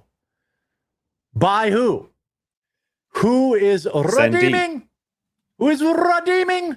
What is... I'm sorry, but like... Jeremy's Indian impression is so bad. Like, this is like, of all the terrible things that Jeremy's done, deplatforming people, stalking women and children, sexually harassing his co-workers, crying out as he strikes at people, the most terrible thing he's ever done is make racism boring. That is the worst Indian impression that I've ever fucking heard. And frankly, I'm going to defend the Browns now even more because of Jeremy's impression. Behavior, yeah. Who is redeeming? Who is redeeming? What? Why? It's so bad. What is behavior? Yeah, I'll give you a guess. Do not redeem it. A bunch of...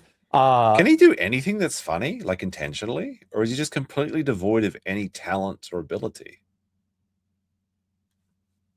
He makes racism boring. Yeah, it's like, it's just cringe. Indians working in some call center are going to be the ones deeming that or redeeming that. I mean, yeah, this is the problem. The chat got it. He tries too hard. That's the thing. He's like always so over the top. And like, I guess he's like, this is the most feminine thing, I think, because he can't regulate his emotions, which is a male trait. You see it when he talks about things like when he says, I got to go to the fair this weekend. Like the way he says things, they're so zesty. And they're so, you can tell the way he actually feels about anything. When he's tilted, you know he's tilted. And it is actually like a child. It almost makes you feel like I almost feel bad for Jeremy at times. And then I remember the things that he's done. was like, oh, I mean, he's getting hundreds of thousands of people are laughing at him and making fun of him. And then like, oh, wait a minute. He was sexualizing women and children and also taking away people's incomes. Fuck him. And he's continuing to do so. That is the entirety of YouTube's customer service, is non-English speaking people. All the people that determine whether or not I make a living, whether or not I make money on my videos on YouTube, for example, none of them speak English as a first language. Does Jeremy speak English as a first language? It would surprise me if he if he did. I mean, I don't speak English as a first language, okay? English is my second language. But I do my best. People make fun of me, that's fine. I'm still trying.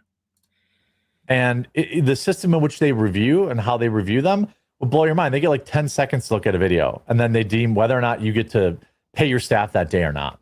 Today we are going to be looking at the Payouts tab in the GoAF Pro app. Here, in the Payouts tab of the GoAF He speaks Germanese. Yeah, exactly. Pro admin panel, you can view the pending commission payments to affiliates and the payment history. This is the actual, first of all, hold on a second. I just noted, I thought something triggered in my mind when I saw that. Okay. So this is the actual video from Payouts. Does anyone see it yet? From the Payouts at admin panel /go. Does anyone, any gold star for anyone? Brownie points for anyone that picks up what I'm laying down here. Have you guys noticed it yet? This is the actual company logo. Does it remind us of anything? Hold on a second. I can't believe that Luth didn't bring it, mention this either. Hold on a second. Here it is. All right, this will do. This will do. This is the logo for autism awareness. It's like the colored little like puzzle pieces. So just keep that in your mind palace right now, okay? This is the GoAF Pro. Not the autistic Indian affiliate admin panel. Analytics. I think we had some pretty good alliteration there for a second almost.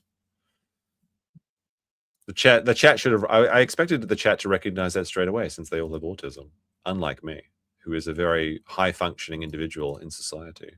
Wait a second. How is it that we don't have over 400 likes yet on the stream? We had 400 Bs on the kick. Don't maybe tap the panel, boys. 700 people and only 200 likes?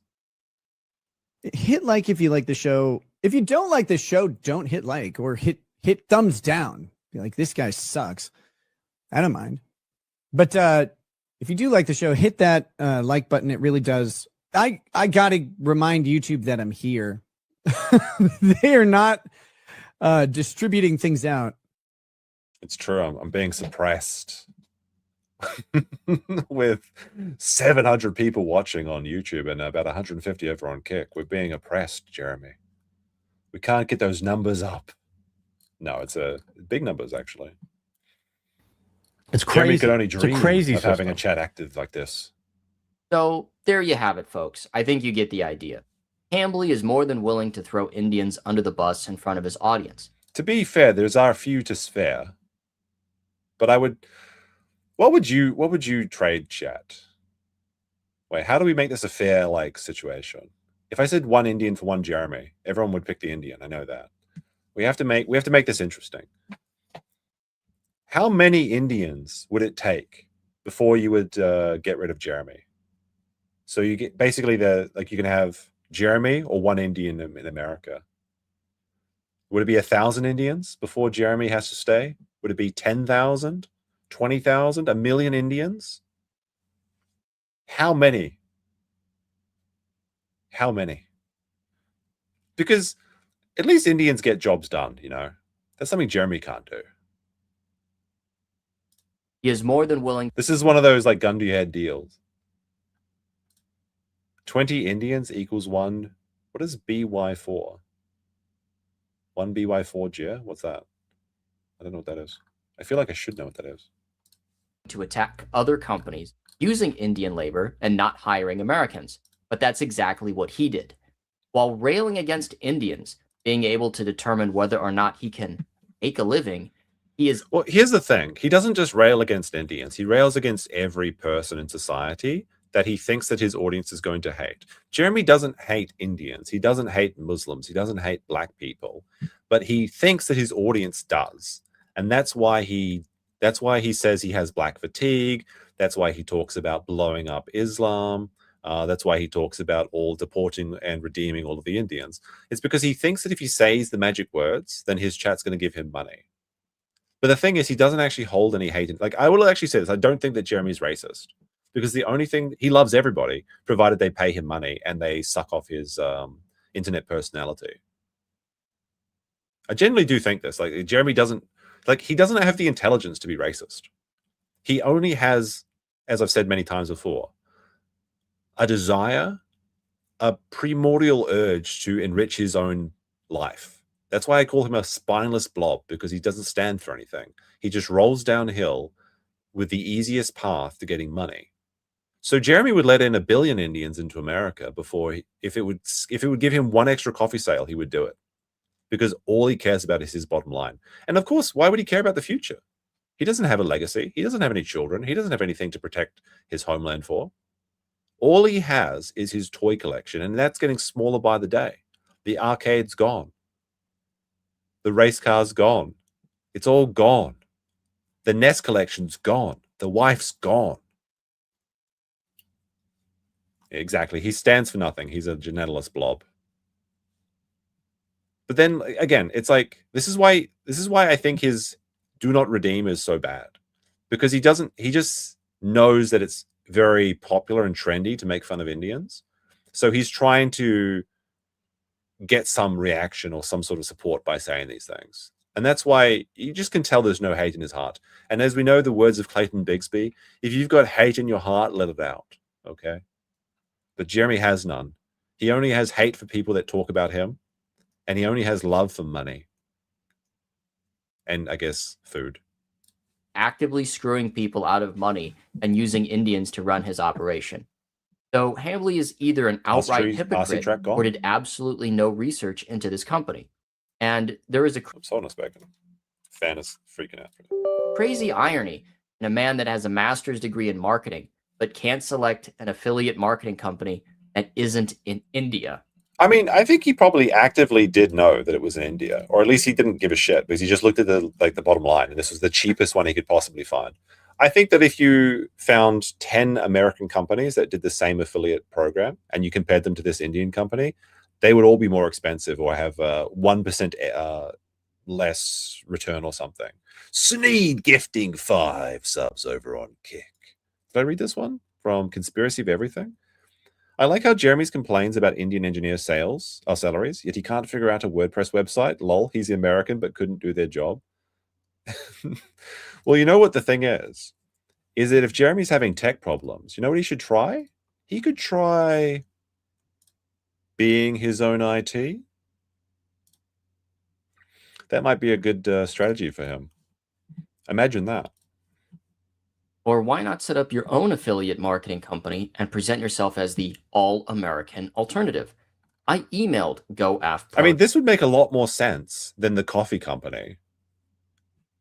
Right? Like, this actually does seem like a reasonable step for Jeremy. .com and asked if they still operate the CBC affiliate program. I'll update you guys if they respond. I also gained access to the CBC affiliate program Discord, and it is... Yeah, and like, if you see this, people are talking about their money going back years, or maybe at least the last year. It's a literal ghost town. Information and contests haven't been updated in years. If you don't believe me, take a look at the... You know what else is a ghost town? Jeremy's house. Because there's no pitter and patter little feet. It's too old, Jeremy. You've Kleinfelted yourself. And you're shrimpless. Don't blame your wife. Nobody's blaming your wife. It's Jeremy's fault. And we know this because he Googled, and he exposed this in his search bar, male fertility problems. His boys don't swim. And neither does he. Although he might be able to float. Although, like, that's the craziest thing, actually. He should just do some swimming practice, because that's a really good way to lose weight.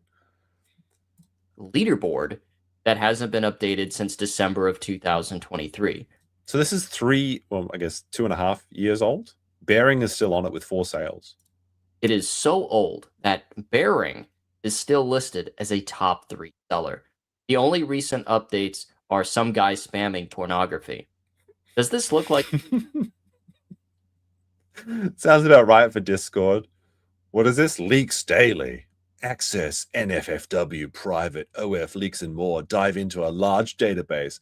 Unironically, you can see Jeremy, even though he can't see this Discord screenshot, his eyes are still attracted to the lewds.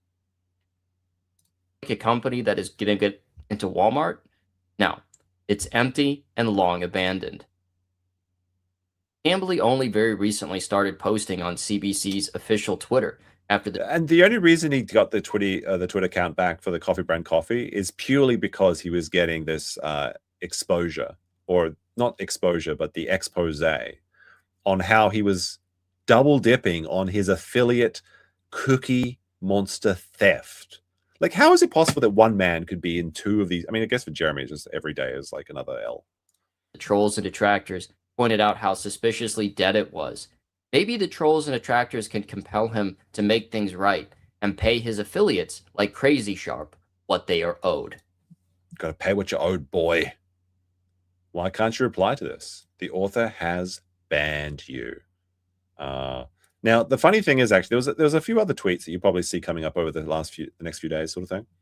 Because Jeremy banned a lot of people over on Twitter. He banned me preemptively. Like, when I cover somebody, I try not to tag them because I know that will make them mad, and they'll ban me preemptively, and I won't be able to stalk their Twitter page and look for funny things to talk about them for. But some people like to take the other approach where they like antagonize the person and try and drum up like little fights and things like that. But I never did that with Jeremy.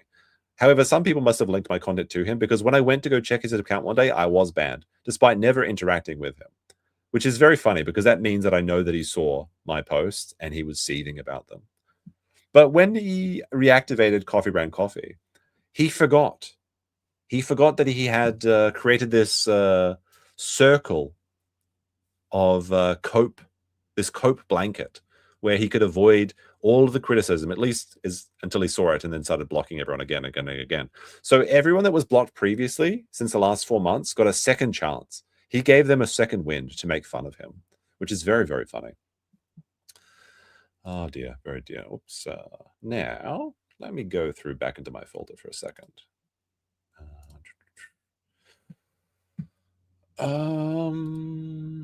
Although I didn't really have anything to mention for this one, but like, this is just the Gnome.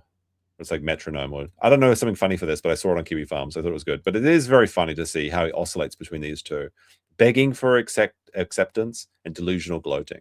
But I would add that there's like a second extra, or I guess a third tick on this metronome, where Jeremy is also crying that he's under attack. But it is funny how he goes from this. And this is the problem, I think, with a lot of people that really did start following the Jeremy sagas, is that it's so frustrating, and it just sort of garners this amount of hate that when you're both pleading for money because you're about to be like out on your ass, you're destitute, you can't pay the mortgage, but then also you're flexing with the Rolexes, it really just sets people off in a special sort of way. And this is why a lot of people like Wings of Redemption in particular, I think, has this one. At least that's what I've heard. What is it? Schrodinger's beggar. Something about it just really sets people off. It's just like, it's slimy. It just doesn't feel right, you know? All right, I think I have one other thing in here. Where was it? Maybe I didn't. No. Let me have a quick look. Oh, all right. This is what we we're going to look at last time. So this is another old one. I kind of really enjoy these old Jeremy videos. So this maybe exemplifies Jeremy's insane need for attention and the idea that social media and clout and being known as a person is the most important thing ever.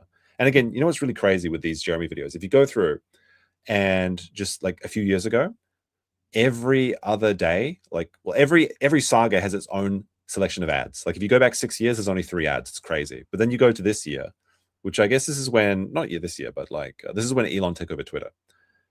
He's got Minds, Rumble, Odyssey, Gilded, BitChute, Coffee Brand Coffee. Like there's like, what is that? Like 6 ads over there. Now, this is Jeremy's most important video ever.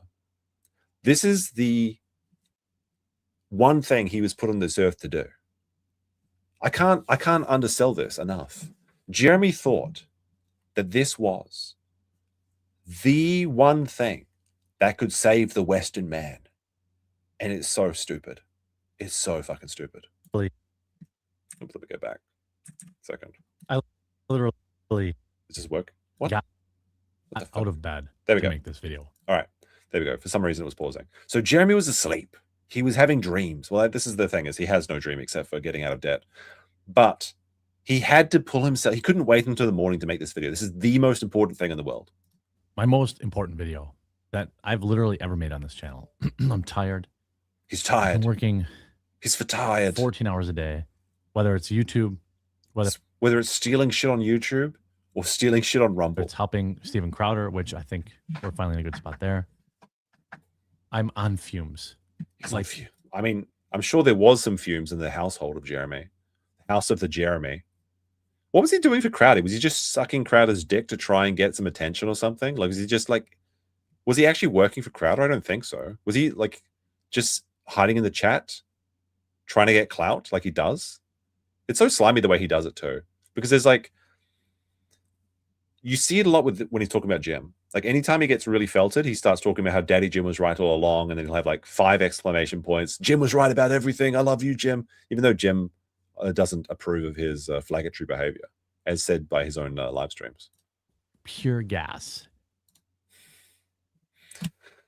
Sorry, just a second. Let's go back a second. Which I think we're finally in a good spot there.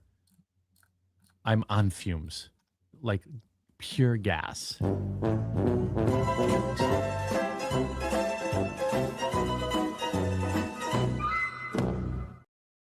He's gassy. By the way, I found this in my clip segment, which I should have played earlier, but this is the state of coffee brand. Wait, damn it, where'd it go? Shit, hold on. I had it for a second. This is the state of coffee brand coffee, okay? Hello, how are you? I am under the water. Please help me. Here too much raining. All right. He's running on fumes. Let's get back in. But this decision, this minute, this moment is so important that I'm willing to F up my entire week. I'm uploading. You wake up from bed one day and it destroys your entire week? To destroy an entire week is pretty hard. You have to go on a mother of all benders to do that. But he gets up and makes a YouTube video that's going to a 12-minute YouTube video. It's going to destroy his entire week. Uploading a video at 11 o'clock at night on a freaking Sunday night, which means my first notification tomorrow isn't going to even come out till I don't know when. I'm blowing my entire notification window for this video. Who gives a shit?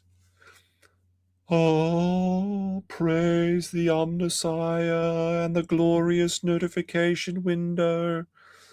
Thou shalt not post a notification at 11 p.m. or it may ruin the weekend Monday notification window. What is he talking? Like, who gives a shit? Like, now this is this idea that you get like 5 notifications a day or something, or 3 notifications per channel per day. So you have to use them like it's the max minning method. It's like, it's just nonsense. Just post videos whenever you feel like it. Video. Because it's important. It's the most important. It's not video. praising the Omnissiah. It's praising the Omnissiah. That's Jeremy's God in the Jurcanagus universe. Ever done. Yes, I know that Elon Musk has planned, and certainly, almost certainly, has had a succession plan in mind forever. So if you haven't cottoned on to what Jeremy's talking about, Elon Musk bought Twitter. And then everyone kind of turned on Elon Musk. So Elon Musk made a poll, and I joke about this all the time, but he said, legally binding poll, should I step down as the head of Twitter? And he's like, I will, well, he said something like something to the effect, like, I will abide by the rules of this poll. Now, of course, there was a lot of people on Twitter that were absolutely seething at Elon at this time, and thousands of people voted against him. I think there was millions of people voting in this poll, and Elon got blown the fuck out. I think it was something like 30-60. And he was like, stop the count. This is outrageous. You can't do this to me. Don't you know how much I've sacrificed? But spoiler alert, he did not stand by the results of his legally binding poll. What he said was, actually, we used the poll to determine who was botting and using the bots to vote in Twitter polls, and we deleted their accounts. So he just actually threw out all the vote. Like, maybe there was people botting it. I don't give a shit. It doesn't matter. It's Twitter. It's nonsense. It doesn't mean anything. But he's such a pussy. Like, Elon was such a pussy when this happened that he refused to accept the results, and he's just like, no, I'm just going to be the boss still. And actually, we're just going to delete like 5 million accounts or something. It was something so stupid. And it doesn't matter because he could just ignore it. But anyway, that's what happened here. Jeremy thought that this was unironically the one act that would save the West. He thought that if the liberals gained control of Twitter, or if Elon, Elon Musk succession plan. This isn't House of the Dragon, okay? We don't need a Targaryen to step in and take over for Elon Musk, okay? He could just put in anyone he wants if he steps out from Twitter. But Jeremy thought that if Elon lost his poll, AOC was going to be like the leader of Twitter or something. So he got up at 3 a.m. in the morning or whatever, ruined his entire week, his notification windows, and then also begged everyone he knew to talk about this issue. He actually thought this was the most important thing. And like some of the posts that he put under Elon's post was so cringe. He was like, Elon, please, we need you. No, you can't do it. And if you do this, then make me. He unironically asked Elon Musk to make him the head of Twitter, and he thought that this would actually work. He believed that he could be the guy running the show. He genuinely thought not only was it the most important thing to Western society that Twitter be owned by Elon and owned and operated by Elon Musk, but if Elon couldn't do it, the only man for the job was Jeremy. The people say terminally online quite often. It's a very overused phrase. But I don't think I've ever seen someone so hypocritical and so terminally online as Mr. Hambly. It really does beg a belief. The delusions of grandeur. That's the delusions of grandeur. Yes. All right. This may be the best. I may be replacing this as best comment for the stream so far. Scott Jonesy with the £2. Oh, never mind. He bought the best comment right now. What twittish thing do we think he'll do next? That's a good question. I figure that he's going to end his coffee company and then say that it was destroyed by the A-logs, but then actually he secretly been trying to get rid of it for ages. He wanted to sell it, but it's not going to happen. Knight in Dented Armor gifted a sub to Coffee Bland Coffee. There you go. There's 2 good usernames. I don't believe that Elon Musk thinks that his decisions should be driven by a poll. I believe he thinks his polls on Twitter should reinforce his decisions. But tonight, Elon Musk has put out a poll. Oh no, should I step down as the head of Twitter? I will abide by the results of this poll. He's getting blown the fuck out. 11 million votes. Stop the count. Stop the count. This is also very funny in retrospect because Jeremy hates Twitter now. And he talks about how it's useless and it's controlled by Pakistan. Which is, again, very Indian coded as well, to hate on Pakistan. Should I step down as head of Twitter? It is currently 56.3% to 43.7%. It's actually gotten a little bit closer than it was an hour ago. Oh, no. If you watch my They're video, catching up. If you value free speech, I want you right now, while you're listening to me, on your phone or on your computer, to open a new window. Okay? Or if you are... I kind of just like to see that, like, trending Rick and Morty. Of course, that's there. Now I talk about Rick and Morty from time to time, but trending Nazi Germany, Lex Friedman, Rick and Morty in Norway, and Steelers at Panthers. You know what's funny is this is the most important thing you can possibly do, but it's not end Jeremy's video. It's open another tab and then come back to the video. I'm going to keep it short. I don't care about him double ad rate. Listen, create a Twitter account immediately. Follow Elon Musk. You don't have to follow him even. Because he's asking, should I step down as head of Twitter? I will abide by the results of this poll. And he's given us 6 hours right now. 5 hours by the time you see it. Oh, no, there's not much time. People are asleep. It's not fair. The West Coast is still in bed. There's 11.5 million votes in. I'm calling my fellow content creator, Sydney Watson, Count Dankula. He calls, he does this. He did this earlier, right? He calls the banners. 300,000 people didn't answer the call. Sydney Watson didn't answer the call. Downkiller didn't answer the call. Bearing didn't answer the call. Bearing probably saw this poll and was like, I don't give a shit about this. And then he just like continued living in Australia. Sargon of Akkad. Carl Benjamin. If they let this window pass without throwing their hat in the ring, without getting out of bed to fight for freedom of speech, I will forever remember it. I'm 40 years old. I'm tired. He's tired. He's 40. He's for tired. This is why is this the origin of Dark Jeremy? Not the Dark Jeremy in India, right? But like the evil Jeremy. If Sydney Watson had just voted yes on Proposition Elon 1, he wouldn't have destroyed. Like this is where it all goes down to. By the way, he's got this like tip account or something on like, I guess this is a tip plugin for Twitter. He didn't tip Elon. All of my viewers know that I have worked more than any man should work in a week this week between my own channel and helping Crowder. Nobody works like me on YouTube. Sorry, truck drivers and doctors and people doing double shifts. This man has made 5 YouTube videos. And he watched the Steven Crowder live stream.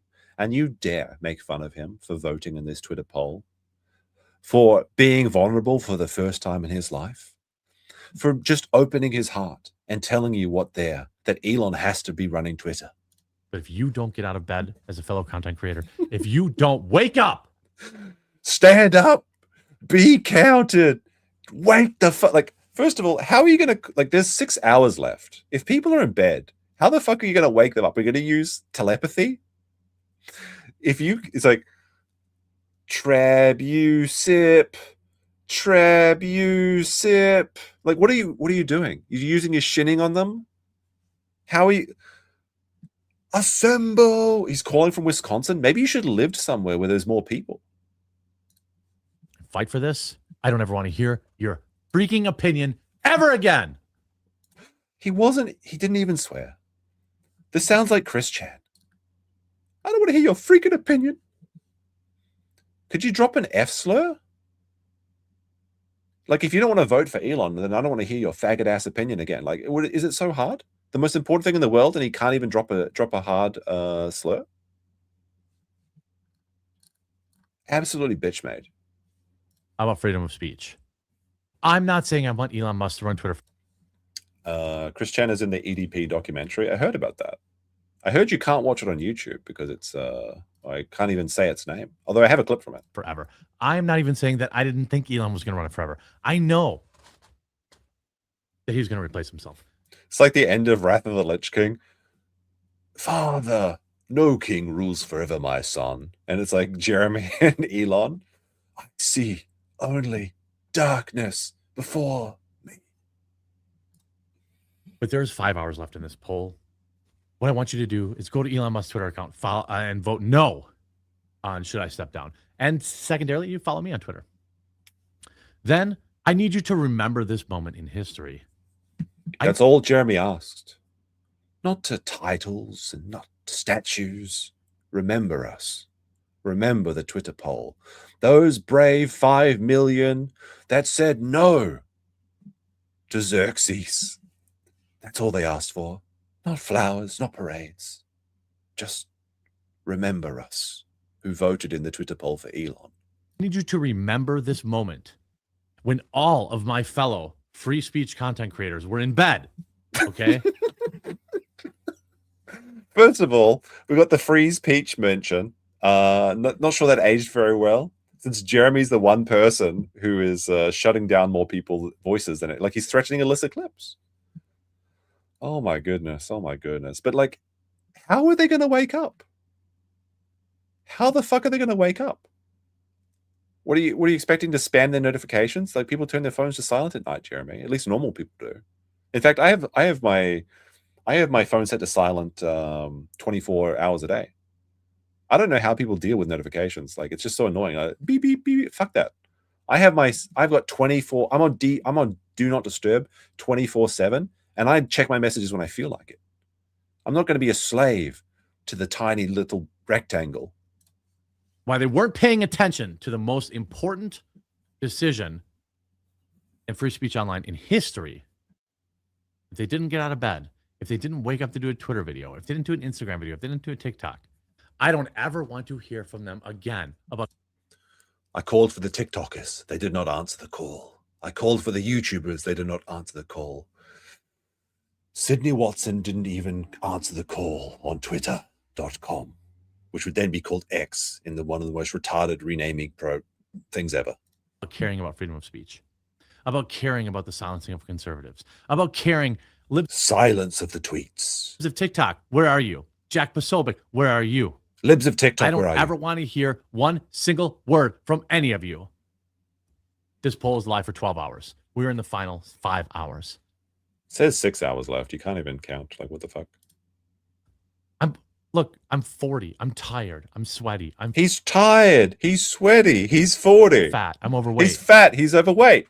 His words, not mine. I'm not long for this planet. I think he's too long for this planet. You know what sucks? Whenever you're covering Jeremy clips and you unpause it, you always think it's still paused because Jeremy has so much silence in his streams. I thought this was just a me problem, but everybody that covers Jeremy has mentioned this. I'll unpause it and I'll have to check to see if the video is actually playing. But freedom of speech, at least some semblance of it, some semblance of a fair and balanced playing field. Fair and balanced, the cheeky fair and balanced mention.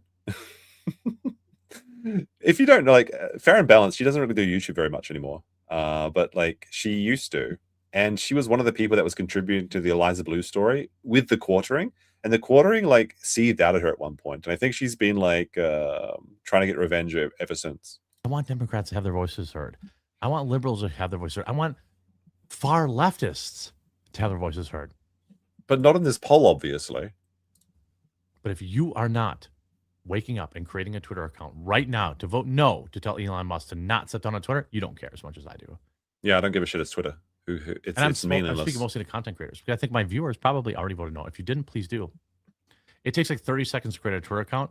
No, it takes longer. You got to do the fucking like. You got to put your phone number in there. You got to set up the two-factor. No, it's too long. You go right to Elon Musk's account, vote no, move on with your night.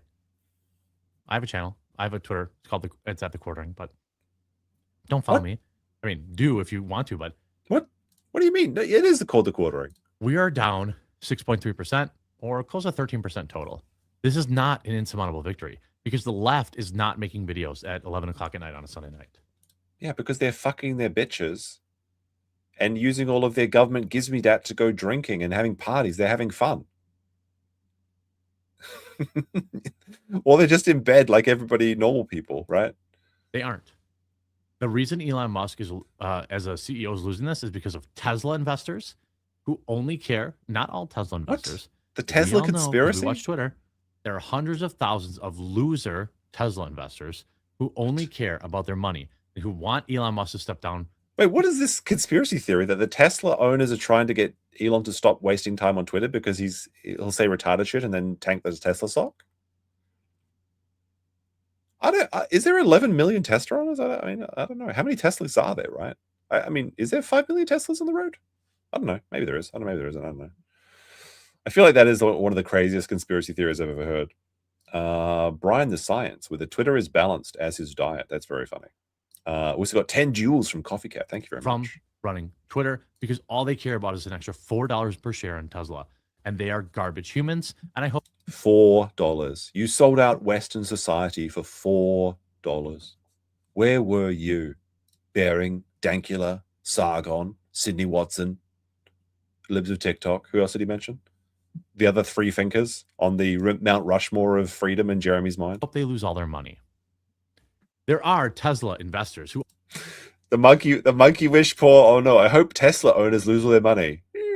Jeremy bought a Cybertruck. Oh no. No. Not like this.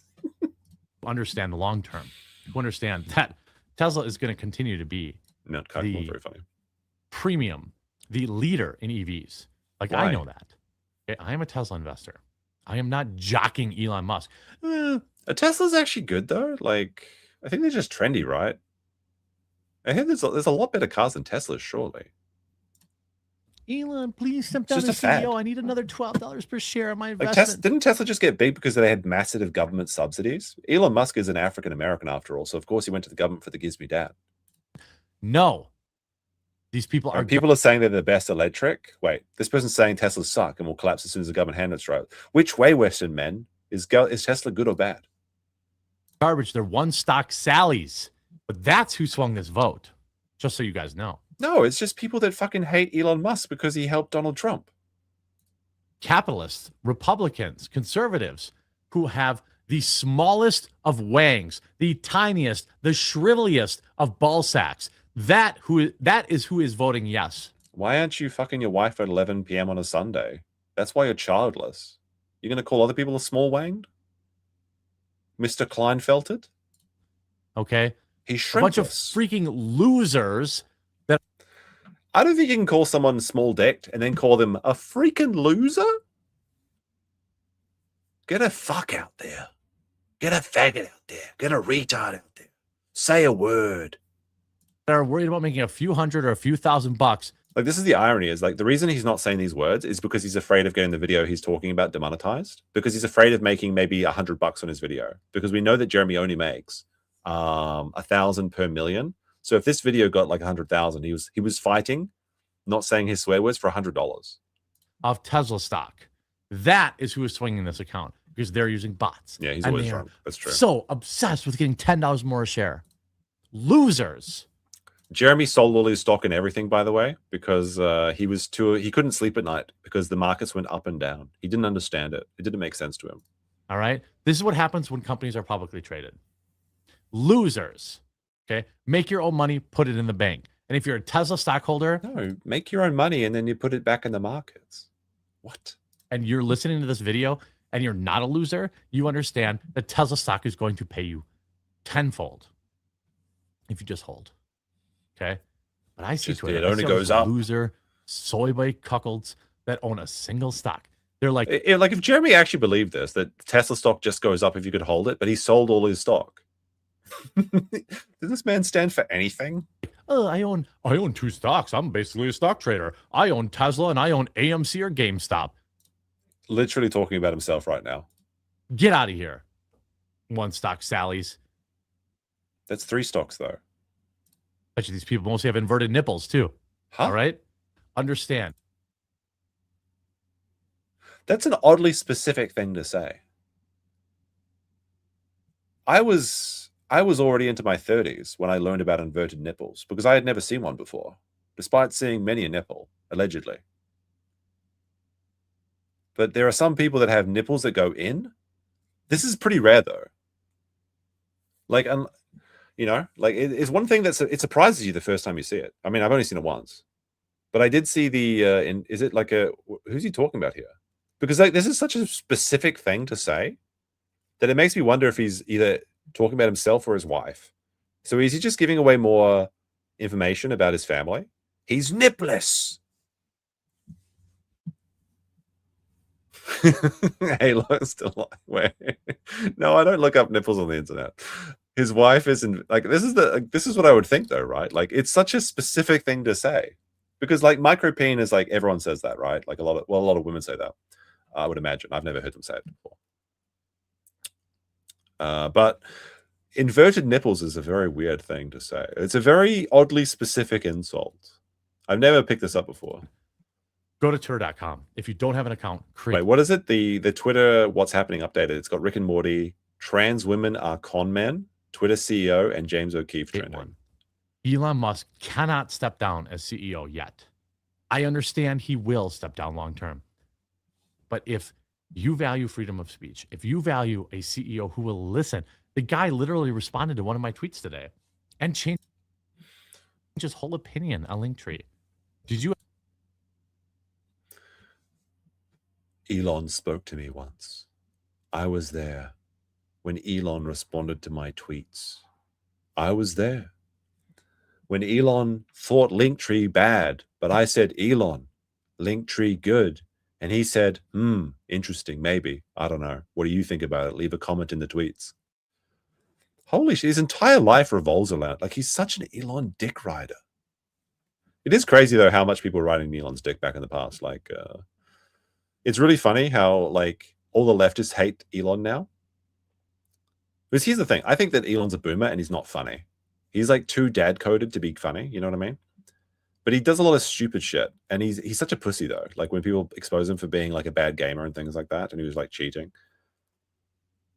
But there is so much media that was made before Elon was bad that looks really funny now. Like Iron Man. Iron Man was having parties with Elon Musk.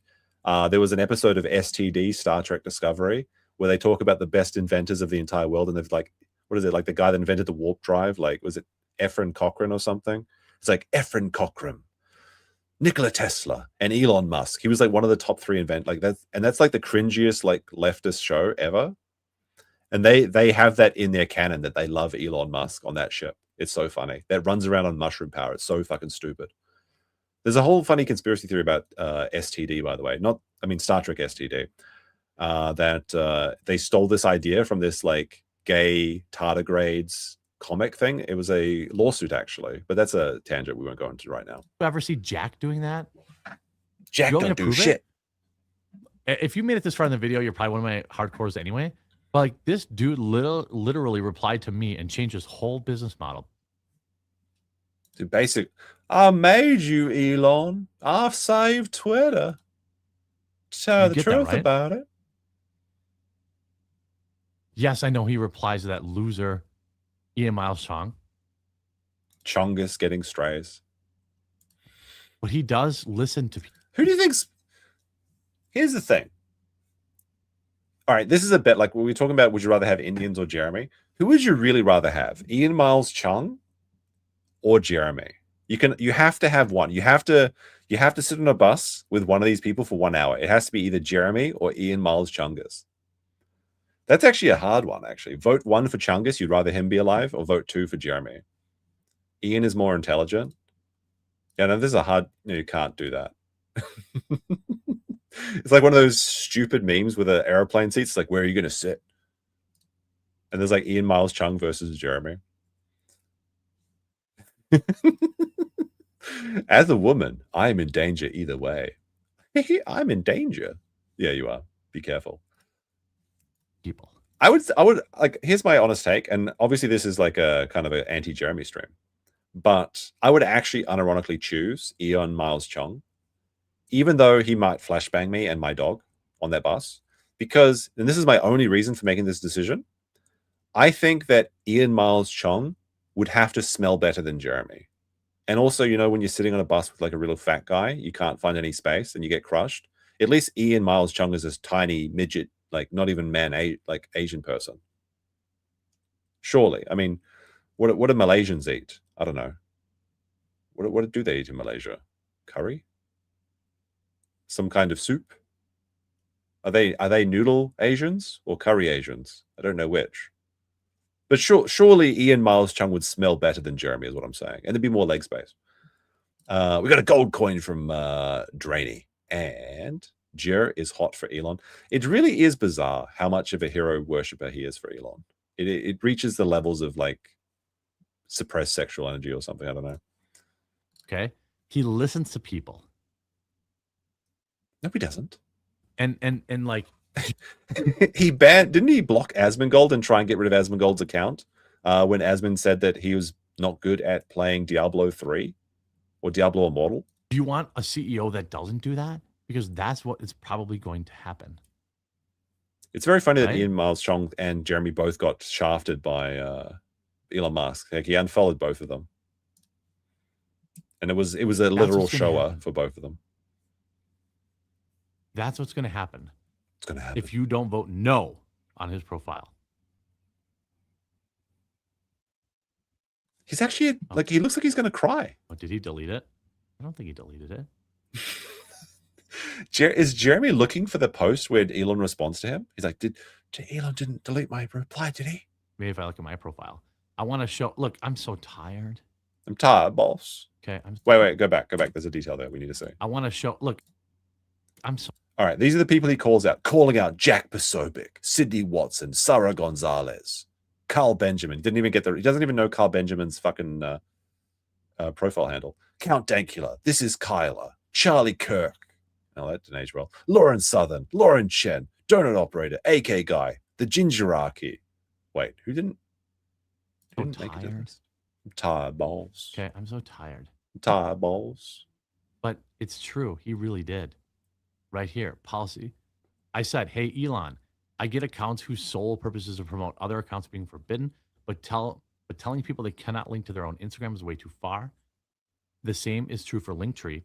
I use mine to link to my website, my coffee business, etc., not to compete with Twitter. And Elon says, okay, that seems reasonable. Policy will be adjusted based on that. Do you think any other CEO on the planet listens to some freaking normie on his website? No. Sure, why not? I need you to go to Elon Musk's Twitter right now. Don't like CEOs like sometimes just ask customers what they think about, right? Like they sometimes do like secret shoppers and things like that. Like, what do you mean?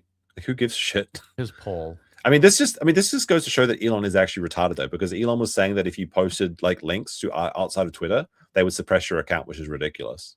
It does happen now, but this is a terrible idea. If you care about freedom of speech. Like, imagine you link a YouTube video on Twitter and then you get banned. Like, that's fucking stupid. Obviously.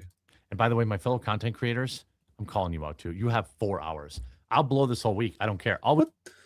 It's 6 hours left. We've only got 5 hours left. What do you need 4 hours left for? Wake the fuck up. Trab you sip. Wake up, content creators. Wake the fuck up. Like, does Jeremy think that his YouTube videos like are auto playing on everyone's phones or something? Like an Amber Alert? I mean, an Amber Alert does play when he goes near the Renaissance Fair, but it's like these levels of mental delusion are really quite crazy. Week long, I won't get any notifications at a reasonable hour. Don't care. Because Twitter is the culture war. Twitter is. It's everything. Wait, he took 2 hours to make this video. This is the thing, is when Jeremy says he works 14 hours a day, this is what the work that he's talking about. The public square. And we must keep Elon in charge. The public space, Twitter. Vote now. If you have multiple accounts, I'm not telling you what to do, but vote no on Elon Musk's should I step down from Twitter. Absolutely right now. And talk to other content creators. Any other content creators. Yeah, the Hambler Alert. He's been talking about, I care about freedom of speech. I care about this. Okay. I got out of bed to make this video. I put this shirt back on. I put this hoodie back, this hat back on. I put these. Why did he? If this was so important, did you have to put the hat on? Like, you guys don't understand. You guys don't fucking understand. I got out of bed for this. I put on this T-shirt for this. I put on my hat for this. You think I'm playing around? I got out of my bed. My wife pulled me out of my bed because I can't get up by myself. Headphones back on. I walked back upstairs to make this video. Oh my goodness. He put his headphones on.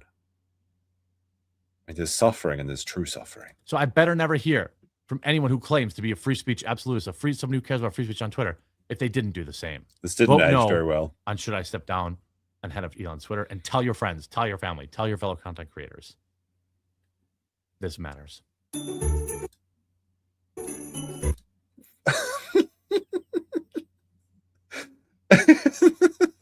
Wait, what? It goes to the thanks for watching Christmas end, and there's like Brie Larson in a snow house, and there's the Walmart is racist chick. Oh no, wait, that's the Trump meltdown woman. There's a snowman. Like, if this video was so important, why do you have your watch next and subscribe thing? Like, wouldn't you just fire up like a raw video? Holy shit. Holy shit. Oh, it ain't good. That ain't good there. Like, you guys don't understand, though. This is the man that got out of bed, okay? Like, is this Luke? I don't know if this is Luke or not. This is some guy at Amfest. Hannah Claire getting out of bed? That's an easy ask. This guy getting out of bed? That's an easy ask. Melanie Mack, she basically floats out of bed, okay? A stiff breeze blows and she's falling out of bed. Jeremy Hambly getting out of bed? That's... Oh, dear, dear, dear. All right. Now, there's this clip of the Cupcake Man. Apparently, if you mention his name, you get demonetized and shut down. So, I don't know. Maybe the Super Chat's already turned off. Send one to see if it's working. This is his video from the sick mind of Mr. Cupcake Man. We can't watch this on YouTube, the whole video, the reaction. Right? We might be able to watch it on Kick. Although it is already 1 a.m. Well, it's 12:13. It's not really 1 a.m. I don't know if I have time for this 1 hour thing. Maybe we'll do it as one day. We'll watch this segment of it, though. Let's see what he says. It's the bitch list. Let's get on into the first one. Penguin Zero. All right, let the pedophile cook.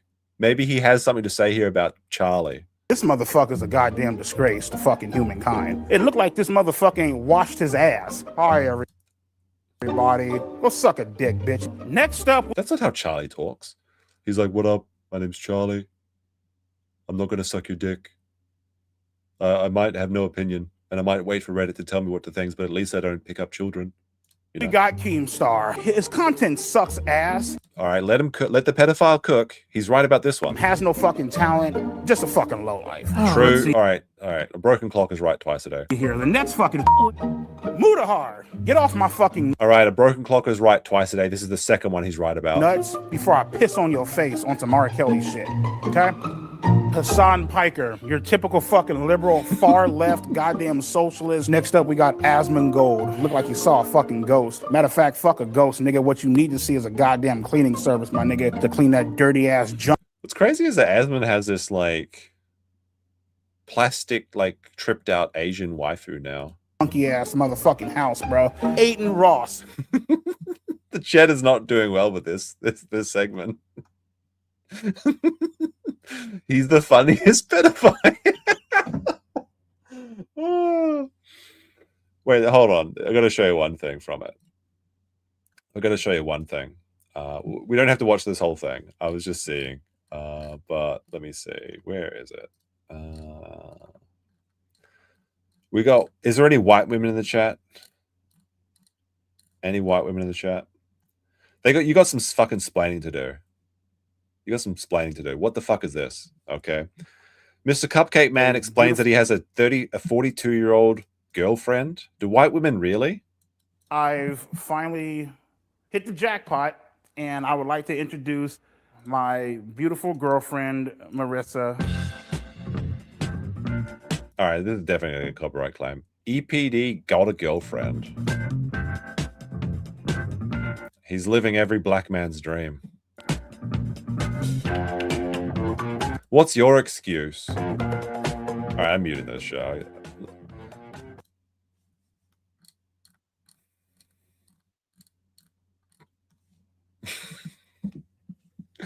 I'm stun locked. So first of all, there's a woe buddy right here, the obvious one. But the second one is, why did this woman go to this guy? That's the first question that I have. Why did she agree to date this man that has done these things? And second of all, why did she agree to be on camera hugging the pedophile, dating this man? And then she's like smiling.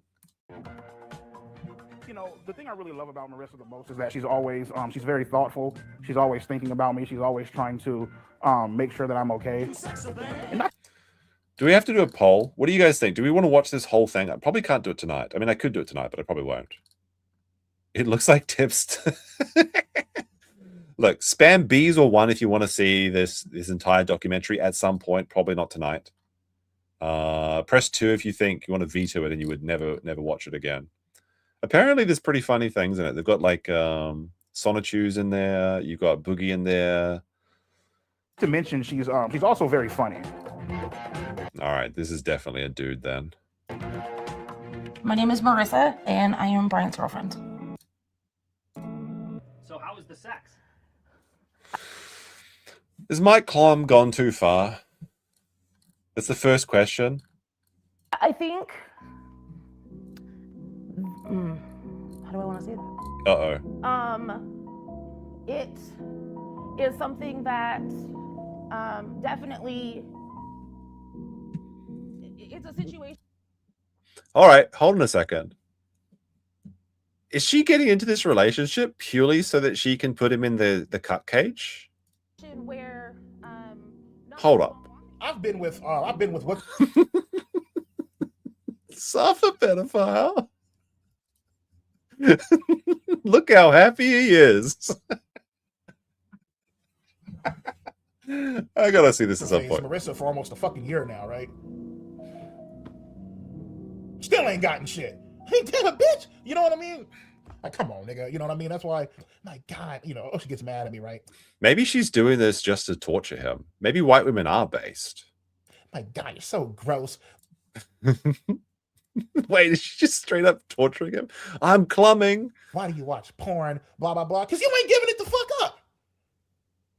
So I gotta watch porn. Is this a real thing, or is it like, am I being trolled here? Is this like Spinal Tap, or it's like a fake documentary? Matter of fact, I got a fucking I got a fucking pocket pussy coming shit up in the mail. I'm gonna fuck the shit out that bad bitch tonight. Feel me? I might take it to work with me. What? Where does he work? I don't know. He Like has a I just job. like, you know, whenever I'm bored, like I'll just turn on like the porn sites and shit.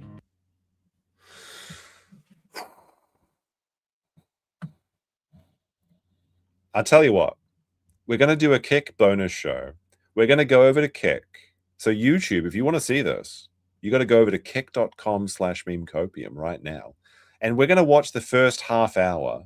I'm not going to do the whole thing in one go, but I'm going to see the first half hour. All right. And then if it looks good, we might continue, but more likely we'll do it maybe 30 minutes at a time. I think it's an hour and 30 minutes in total duration. So I'm going to play a quick tax-free break. If you want to watch, you got to get your ass over there. If you're not going to watch it, then that's cool. But you could also go over to my affiliate link as the pinned comment right now, but not for long. And check out the Lolcow book by Luther Morgan. It is an affiliate link as I'm disclosing. Okay, so I'll get a little portion of your sales. If you're thinking about buying a big TV, go click on that link first and then click on the big TV, and it'll make me some money actually. All right, guys, be right back in like 1 minute. Tax-free break. Let's go. Did you hear me? It is tax-free. My Zammies, my hookers, my super chats too. Hit that button, cause every single super chat I got it tax-free. Tax-free. Take out your pill bottles, shake your pills, because it's gonna be tax-free. Tax-free, tax-free. Tell your wiggers that we got it. Tax-free in my little tin shack. Cats flying in tornadoes. Gun flopping up and down. Let's get the guns out. Gun, gun, gun, gun. Shake it around when it's tax-free. Wiggle, wiggle. Wiggle, wiggle. Wiggle, wiggle. Wiggle, wiggle. It's a tip, so it's tax-free. But wiggle. You best not fold the bullshit because these super chats, they all tax-free. Wiggle, wiggle, wiggle, wiggle, wiggle, wiggle. Yo, Faith, don't make me say it. Squeeze. Child support, Faith, it's tax-free. Compass sneak, cause it's tax-free. That's right, bitch. Now kiss my Gucci hat, I said kiss it. It's authentic, bitch. It's time to gun out. Shake your gun like you mean it. Squeeze.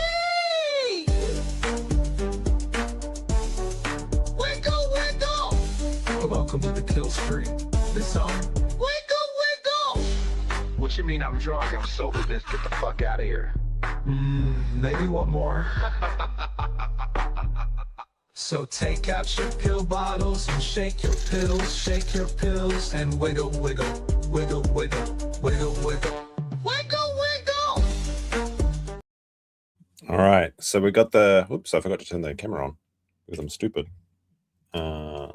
Is it going to work? We'll see. It might be the unofficial thing.